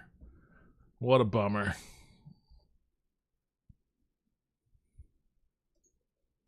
Worst flight experience people have ever had, to not use Spirit, and one person even wrote about how it was their first and last flight. So now that we know how people feel about them, fingers crossed they aren't going to be as bad as Frontier. But it is going to be super interesting to see how they compare. So after making my way through the massive airport in Atlanta, I eventually found my gate, which said things were still on time, but in typical Spirit fashion, it turns out that things were actually running late. The flight coming in arrived nearly an hour late when my original flight was supposed to be leaving. And after another 30 minutes of waiting around, it was finally time to get on board the Spirit flight. There you go.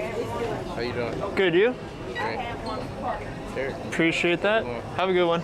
It's time to see which is worse, Frontier or Spirit. We are in for an adventure. So after boarding the plane and not being greeted, I made my way through the cabin towards my seat when I noticed this was an older aircraft, which is good because these seats are better than the ones on the newer Spirit planes. By no means are these seats perfect, but after an initial comfort test, things appear to be alright. I mean, those look and the okay. main downside I'd say is that the headrests were a bit on the stiffer side. Now, all things considered, since this was an older aircraft, things were in pretty decent shape, other than a few spots and stains on the seat, but unfortunately, the leg room was pretty tight. Dude, Another the fact thing that was you're... also a plus for Spirit is that I'm 6'5". The fact that his knees aren't driving into the back of the seat in front of him is a big win for him, because that ain't me.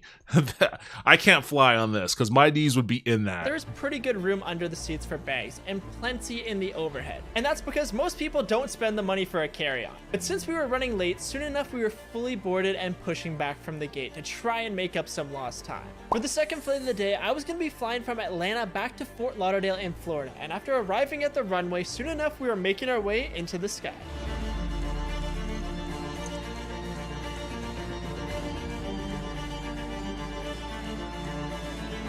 Now that we were in the air, the first thing I wanted to check out was the tray table, which was definitely on the smaller side, and to make matters worse, the table was also slightly broken. But funny enough, I'd still rather this over whatever the thing was on Frontier from earlier. Making my way down to the pouch, this one looks like an wasn't actual like the plane, one on at least. Frontier, and the safety pamphlet was in pretty decent shape too, which was nice to see. Now, similar to Frontier, everything on Spirit would cost you extra, meaning there was no free snacks, and even if you wanted water, that's going to cost you a whopping $4 Ew, just for a bottle, Dasani, which too. is insane. Now, remember earlier when I said that these seats appeared to be half decent? Well, after getting halfway through the flight, my back was starting to get a little bit sore, but luckily nowhere near the pain of Frontier. So I decided to make my way to the bathroom in order to give myself a little break. Now, we all remember Frontier's bathroom, which had panels taped to the wall, being a complete disaster. But luckily, the bathroom on the Spirit flight was surprisingly clean and everything you'd normally expect, and the headroom was also quite good.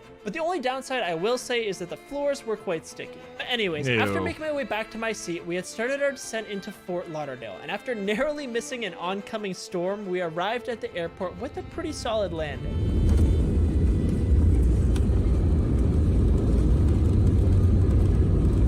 So now the big question remains, which is truly America's worst? I mean, it budget sounds like airline? Well, I Frontier. don't think this one needs much of a debate, because just like the reviews say, I'm gonna have to agree with them and say that Frontier was definitely the worst. But if you enjoyed this video, make sure to check out this one next, where I flew Europe's worst airline, or this one where I flew the other American worst airlines. The other American worst airlines. Who's this Eric Struck? This guy's just flying around for fun. Flying business class on the world's best airline. Oh, jeez. This guy loves fucking flying. Best rated airlines. is America's best train. What's America's best train? We have This like is 2. Brightline, the best train in all of America. But what if I told you they had a dirty little secret? Well, I'm going to show you exactly what to expect by trying their economy and first class. But trust me, you're going to want to watch to the end to see what they're actually like. For the first leg of the journey, I'm going to be trying out their first class and what they call premium. Included in the price is a premium lounge. Where do you fly this from? Oh, I think this is Orlando, right? It's supposed to be the better experience. I think this is then Orlando. For our second leg of the journey, I'm going to be switching trains and trying out their Or economy Miami. class. But anyways, right now I'm actually running a little bit late, so let's head to the station right now to try out the first class on Brightline. Located in the heart of downtown Miami, I made my way towards the Brightline station, and once I got there, I was genuinely blown away. Outside, I found shuttle transportation to and from local areas, including the airport, and making my way inside, I found my...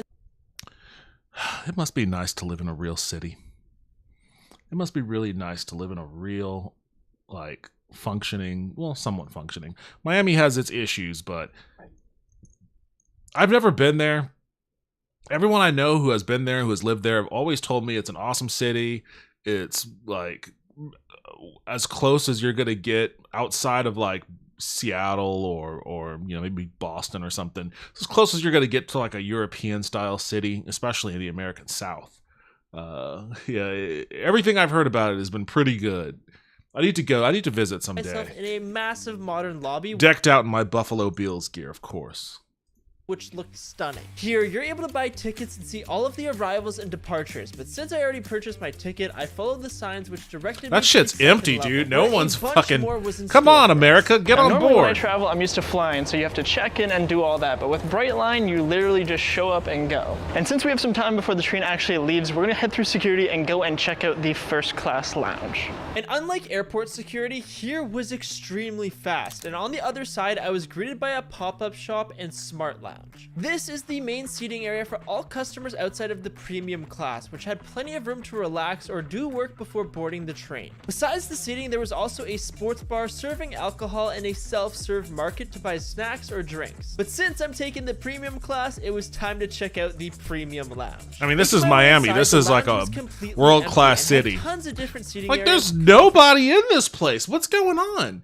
Like, guys, if you have a fucking rat-ass train in your city with a really nice station, use it, man. Use it.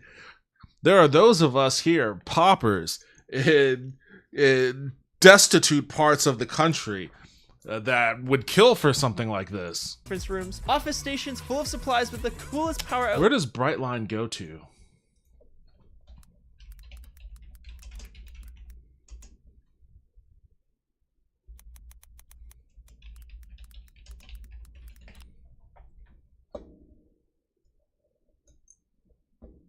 Where do they travel to? Is it just like all within Florida? Miami, Aventura, Fort Lauderdale. Damn, I said that with a real southern accent. Just reading these Florida towns got me southern. Fort Lauderdale, Boca Raton, West Palm Beach, Orlando. Upcoming routes, Brightline West. What's Brightline West? It's just the western side of Florida. Oh no, Vegas. Okay, so they're bringing this shit to Vegas and Southern Cal. Man, Texas. Actually, we're supposed to be getting some kind of a high speed.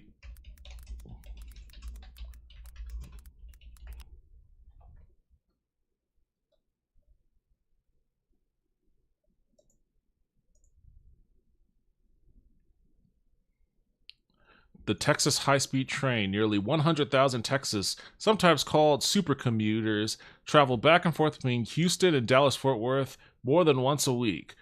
And they gave me a source. Like, I guess if you don't believe me, bro, trust me, here it is. Yeah, it's a busy corridor. Almost as busy as I-35, which is where they should really build the fucking train from Dallas-Fort Worth to Austin to San Antonio. But I guess that'll be an expansion. Many others make the trip very regularly. The approximately 240-mile high-speed rail line will offer a total travel time of less than 90 minutes with convenient... yeah, by the way, driving between Houston and Fort Worth, Dallas-Fort Worth, I believe is like I've never driven between those two. I've driven from Austin to Houston, which is just, I mean, on a good traffic day, it's just shy of 3 hours. And I've driven Houston to Fort Worth, or from Austin to Fort Worth, which is 3 hours, maybe a little north of 3 hours.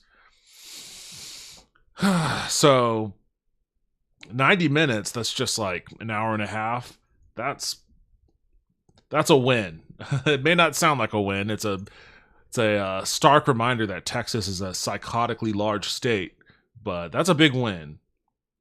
With convenient departures every 30 minutes during peak periods of the day and every hour during off-peak periods. With 6 hours reserved each night for system maintenance and inspection.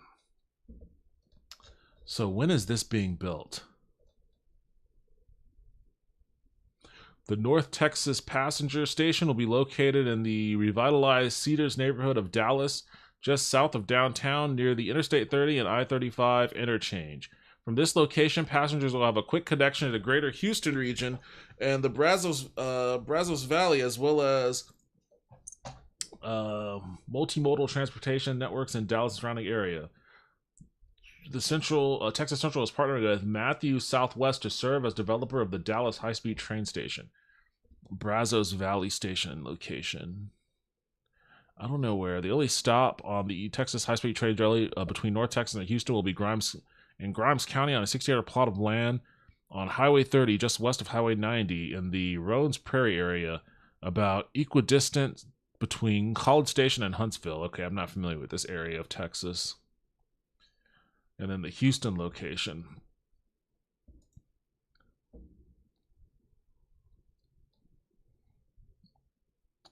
So that's the plan. But I mean, come on, man. Just give us one of those. Just give us one of these. See, you need to give us one of these. You need to give us an Austin to Houston. I mean, Dallas to Houston's fine too. Do that. Do Dallas to Houston, Dallas to San Antonio with Austin as a hub, because then you can go from Austin to Houston, and more importantly, or maybe as importantly, Austin to fucking El Paso. This here is a 9-hour drive. Like, this is a part of Texas that is like mysterious to anyone who lives here and doesn't have like family here or something. Like, you gotta really want to go out to El Paso in order to venture into this part of Texas. So, I mean, they're even on their own. They're on a different power grid. When the Texas grid went down during that freeze, like, all of this was like blacked out. Everyone was struggling to survive, but not in El Paso, because they're so fucking isolated from the rest of Texas that they're on the power grid that New Mexico and Arizona and California shit's on. And those grids are fine. Those grids are managed like the way a power grid should be managed, and not in the shitty way that Texas grid is managed. So, you know, big points to El Paso for that.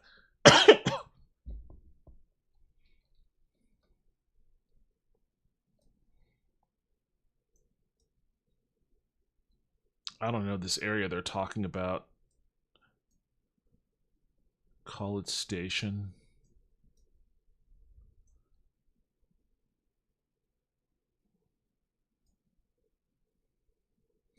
It said between College Station and like Huntsville or something, but I don't even see Huntsville on this line.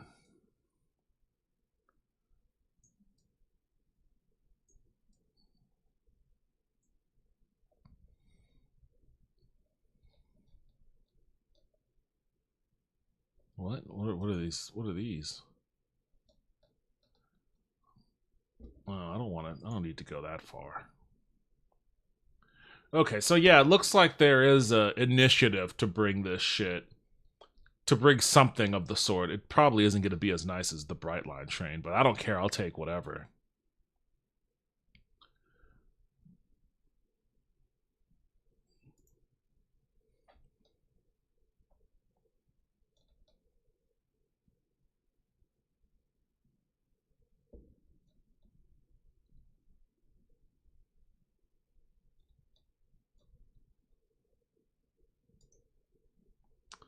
From an execution standpoint, the project is ready to roll once global financial markets stabilize. When was this written? And the federal approval process is complete. In the meantime, Texas engineers, architects, and environmental experts are working every day on many fronts including infrastructure engineers. Okay. Following the release of the FEIs on May 29, 2020, Texas Central's next step is to continue working with our partner organizations and federal agencies led by the Federal Railroad Commission to finalize our permits. Okay. So it sounds like it's still a far way off from even breaking ground. Which means it's probably going to get killed. It means it's probably going to get killed. In fact, I should Google.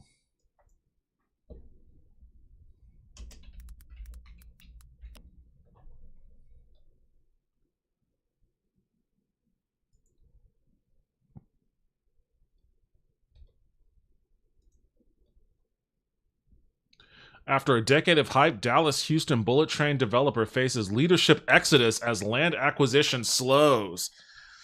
This is August 2022. Texas Central has made little visible progress financing the high-speed rail project and acquiring property for the route in recent years.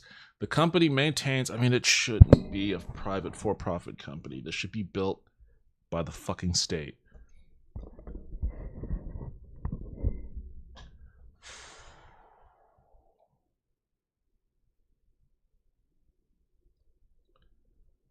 The company maintains the bullet train is still being developed, but declined to provide details about the path forward. Okay, so that means it's dead. It's dead. It's dead, then. It's not going to happen. Cool. Oh, boy. I made a mistake buying a house in Texas, didn't I? I made a mistake. I should not have done that.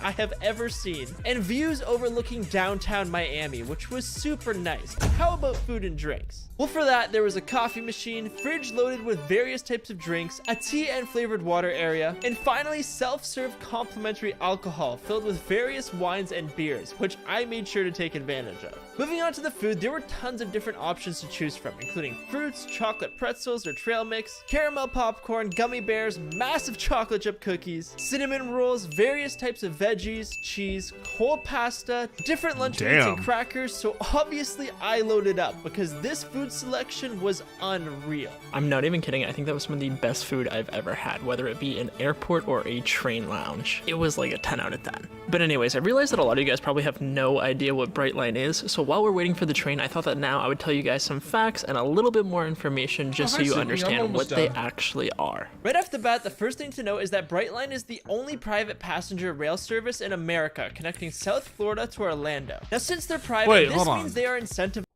Wait, hold on a second. What about Texas Central? They're not private? It sounded like they were private to me.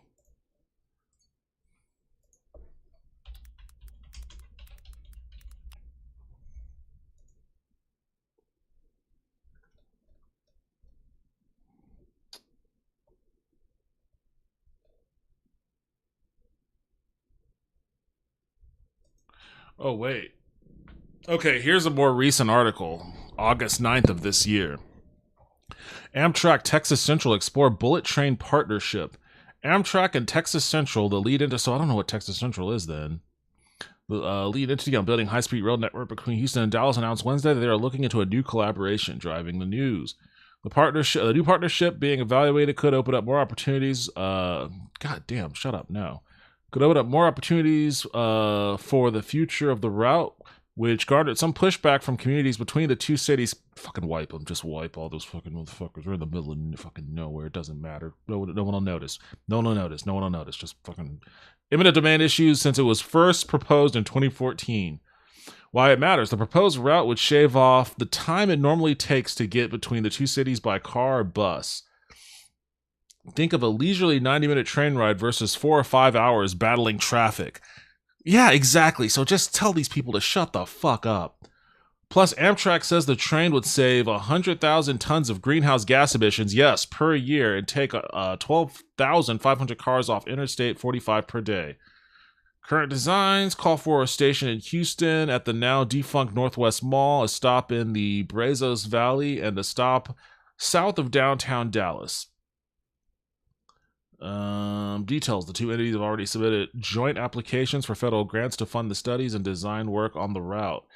Those grant applications are for the Consolidated Rail Infrastructure Safety and Improvements, the Corridor Identification and Development, and the Federal State Partnership for Intercity Passenger Rail Programs, what they're saying. The collaboration between Texas Central and Amtrak is an important milestone for the city of Houston in this project, Houston Mayor Sylvester Turner said in a statement.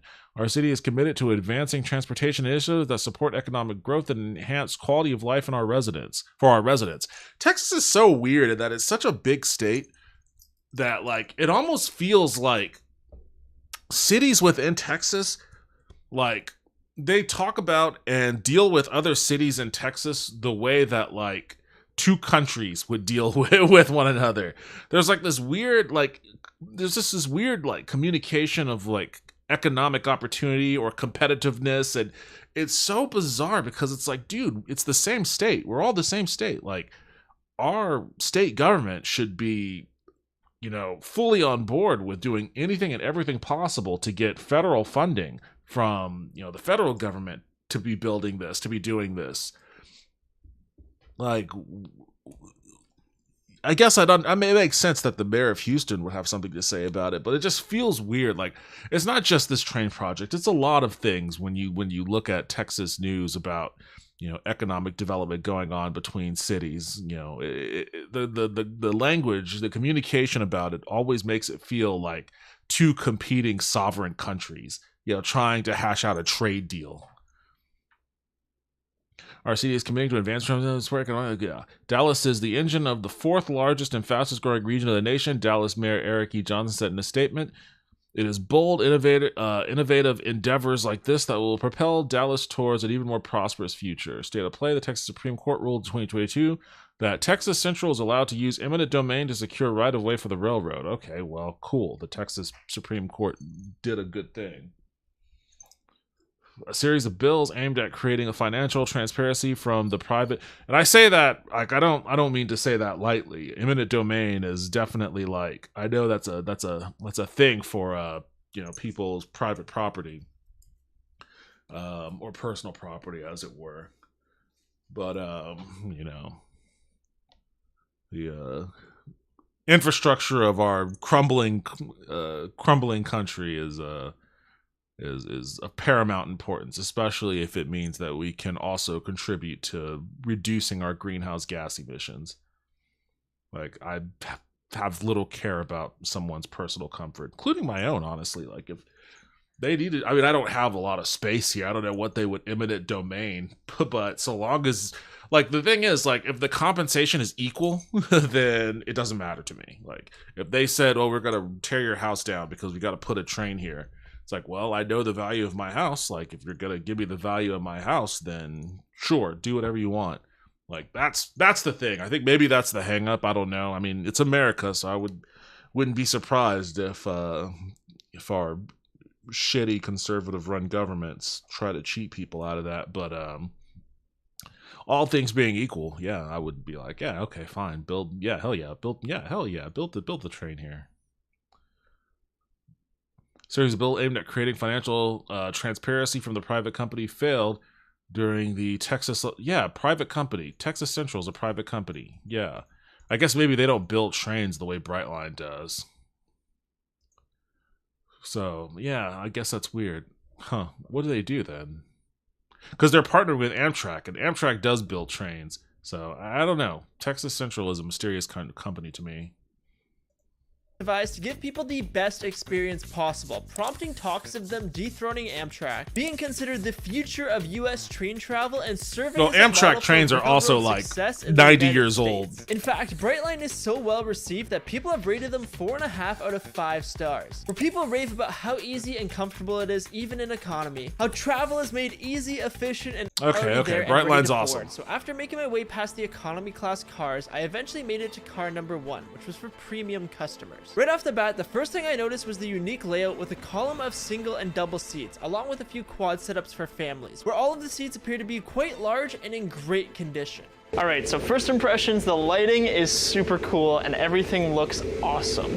Making my way towards my seat, the first thing I Not noticed bad, was the not large bad. windows and spacious overhead room for bags. But now I've seen it was larger time for the windows. comfort test, and I won't lie, out of all of the trains and planes I've been on, this was probably one of the most comfortable seats I have ever sat on. But guess what? The good news doesn't stop here. That's a lot of because there was legroom. an insane amount of legroom for me being only 5'8". So even if you're over 6 feet tall, you will still be super comfy. And after checking this out, I was given a complimentary cold towel, which was super refreshing. Very minty, but very refreshing. Looking around the seats some more, I Again, noticed this there guy was is a like ton he's of in room under the seats for basically bagging. business Plenty class of right power now. outlets to So charge devices, which is great for anyone who needs to get some work done. Another cool feature I noticed on the seats was that they had hooks for suits or jackets, which was a nice touch. And on top of that, there were 2 tray tables. The first one is for food and anything else you'd put on a large surface, and the second one was a mini one to hold your phone. And after seeing this, I think airlines need to take notice and copy, because this was awesome. After this, I decided to check out the pouch on the back of the seat, which came with a safety pamphlet and a menu in case you wanted to order anything that wasn't already included. But anyways, the next thing I noticed was the overhead reading lamps above, which worked perfectly, and that's when I realized we had begun moving to leave the station. For the first ride of the day, I was going to be making my way from downtown Miami to Aventura, and soon enough we were at full speed.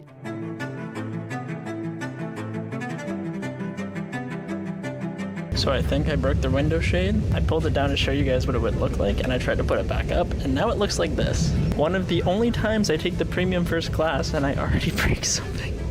I think I belong in economy. So trying my best to not break anything else, I noticed that there was nice padded armrests on either side of the seat and a button down below, where after pressing it, the seat slided forward in order to give a little bit more recline, which made things even better. Alright, so here are my honest thoughts on the train so far. First of all, the seats are extremely big and extremely comfy. The boarding process was super smooth. There's tons I gotta of keep room in for mind this baggage guy's also below and above 5'8". the seats, So and it's a far, little the different for staff me. have been extremely friendly. And once I tell you guys at the end of the video how much I paid for this, your mind will be blown, because there is no way that you should be getting all of this for the price that I paid. It is literally insane. And trust me, you're gonna want to know how much this costs, but before getting to that, I enjoyed some of the views on the way to Aventura before noticing the food cart was now coming around. Hi there. Hi.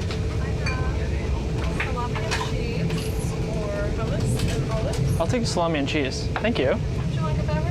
Can I just get a water? Water, yes. Thank you so much. Complimentary with premium class, I was served a nice Damn, snack that's a pretty platter, nice which little had setup. fresh grapes, crackers, and salami, which also came with a piece of chocolate for dessert, which was amazing. Just like the lounge, the food was a solid 10 out of 10. And I want to make things very I feel like clear, I get the am not feeling here that to be this guy is selfish. just I easily paid for impressed all by of this food. straight out of pocket. Now, a couple of months ago, I He took got a like a first-class Lunchable train in salami and a Canada, piece of and chocolate. this He's one like 10 out of beats it 10. by a landslide. Everything feels so much nicer, the seats are comfier, and overall the experience so far is amazing. And compared to what I paid for the first class in Canada, this is an absolute steal. If you ever come to Florida, you need to try this out. Service like this should be everywhere. Now that I was all done my meal, I was quickly approaching Aventura, so I decided to check out the bathroom before getting off. Right off the bat, everything in the bathroom was quite automated, starting with that's the door, cool. and getting inside, it was super clean with tons of space. And overall, it was the best bathroom I've ever used on any kind of transportation. And as soon as I finished up, we were pulling into the station. So now that we have finished with Brightline's premium first class, it was time to test out their economy to see which is actually better for the price. And trust me, you're gonna want to see this. That was probably the quickest first class ride I have ever done. I literally cannot get over how good the first trip was. The staff were incredible, the food was great, everything was super comfy. But now we're gonna take a complimentary Uber to the mall, then come back to this station in a couple hours for the economy class trip. And this is actually included in the premium class fare, but I'm pretty sure it only works one time because to get back to the station, I needed to walk through the scorching Florida heat. It is so hot outside.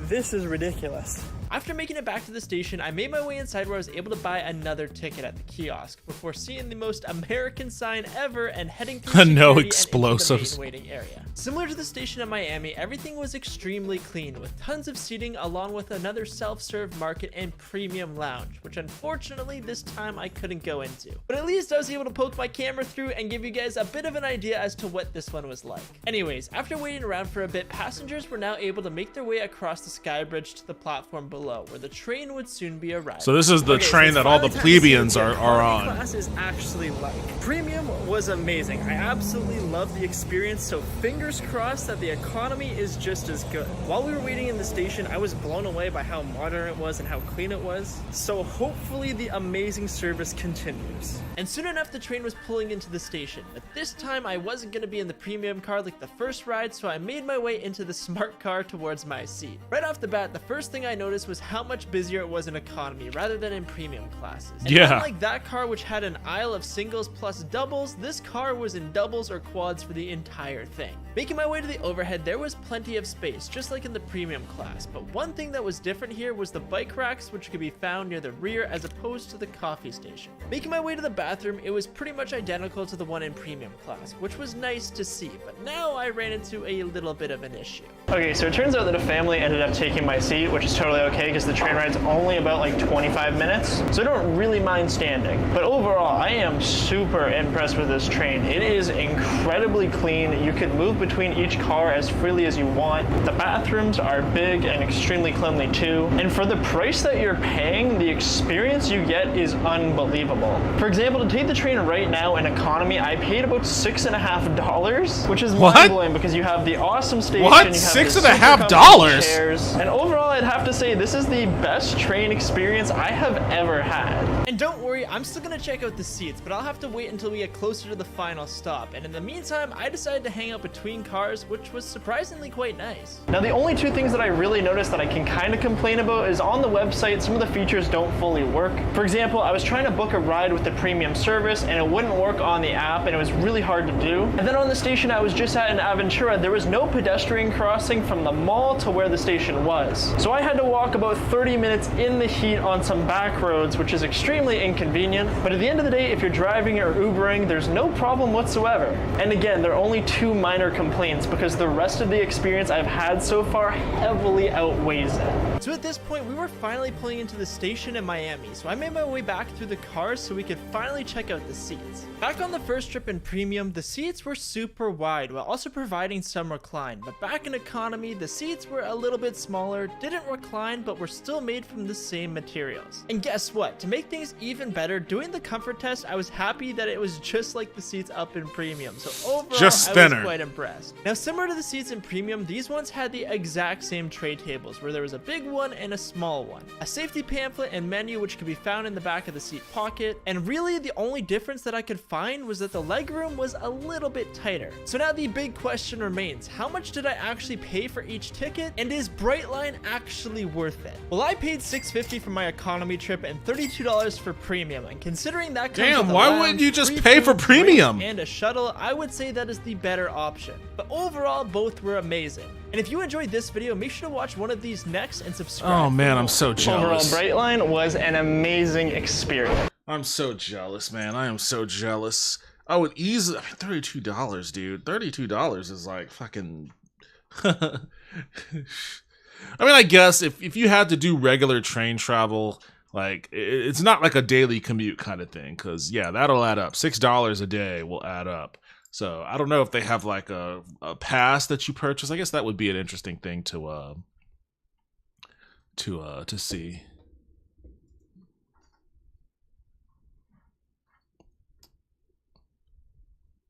I don't know if they have. Oh wait, that's the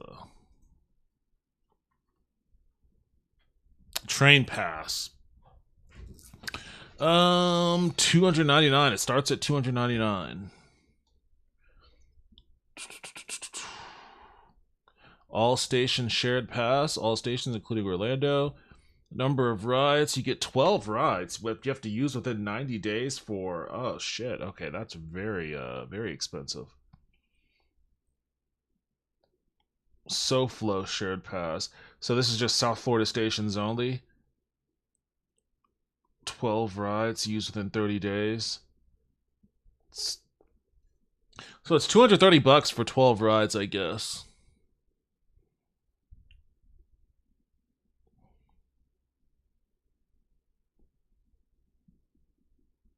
Discount with auto renew. South Florida stations only, but this is oh, that's a shared pass. This is solo. Well, what's the difference between shared and solo?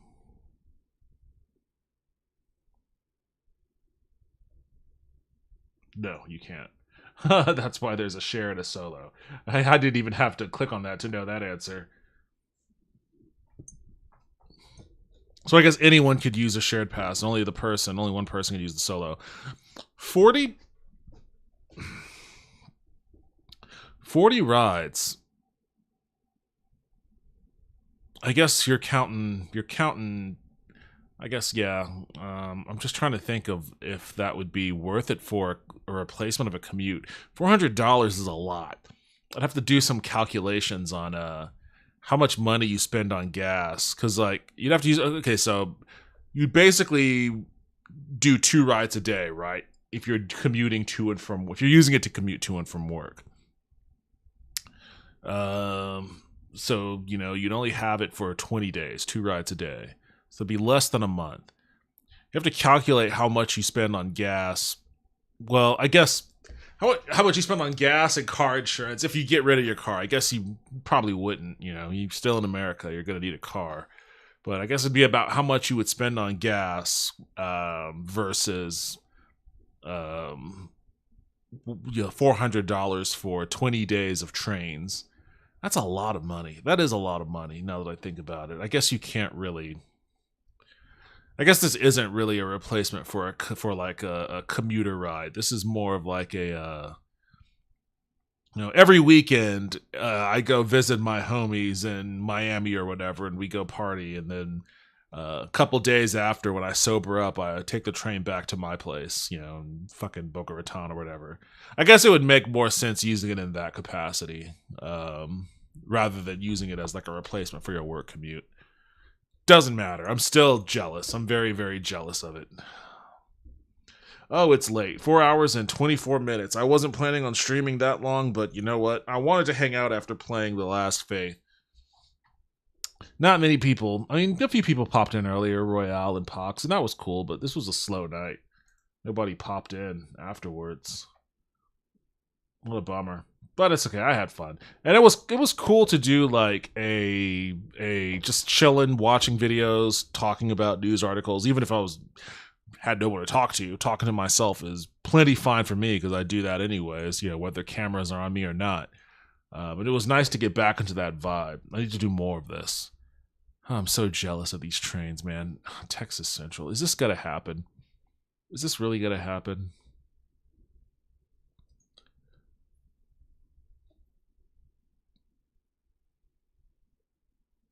I gotta keep an eye on this news article. I gotta keep an eye on this. I wish they were... I want to ride Brightline now. I was like, I wish it was Brightline, I guess. Beggars can't be choosers, but...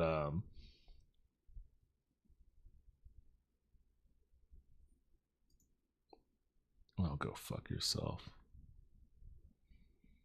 Look at these shitbags. I don't even know who these are. These might not even be the people. But I just look at them, I'm like, look at these fucking shitbags.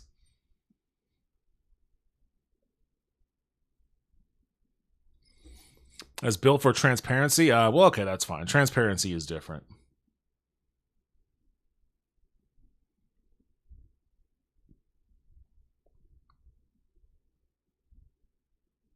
I don't care about property owners in that area. I don't care. All these people have contributed for years. They've contributed to the stifling of Texas's development, which has only led to shittier roads, shittier highways, shittier infrastructure. NIMBYs can burn in hell for all I care. But that's another story. That's it for me. I'll be streaming again on Thursday, so catch you guys then.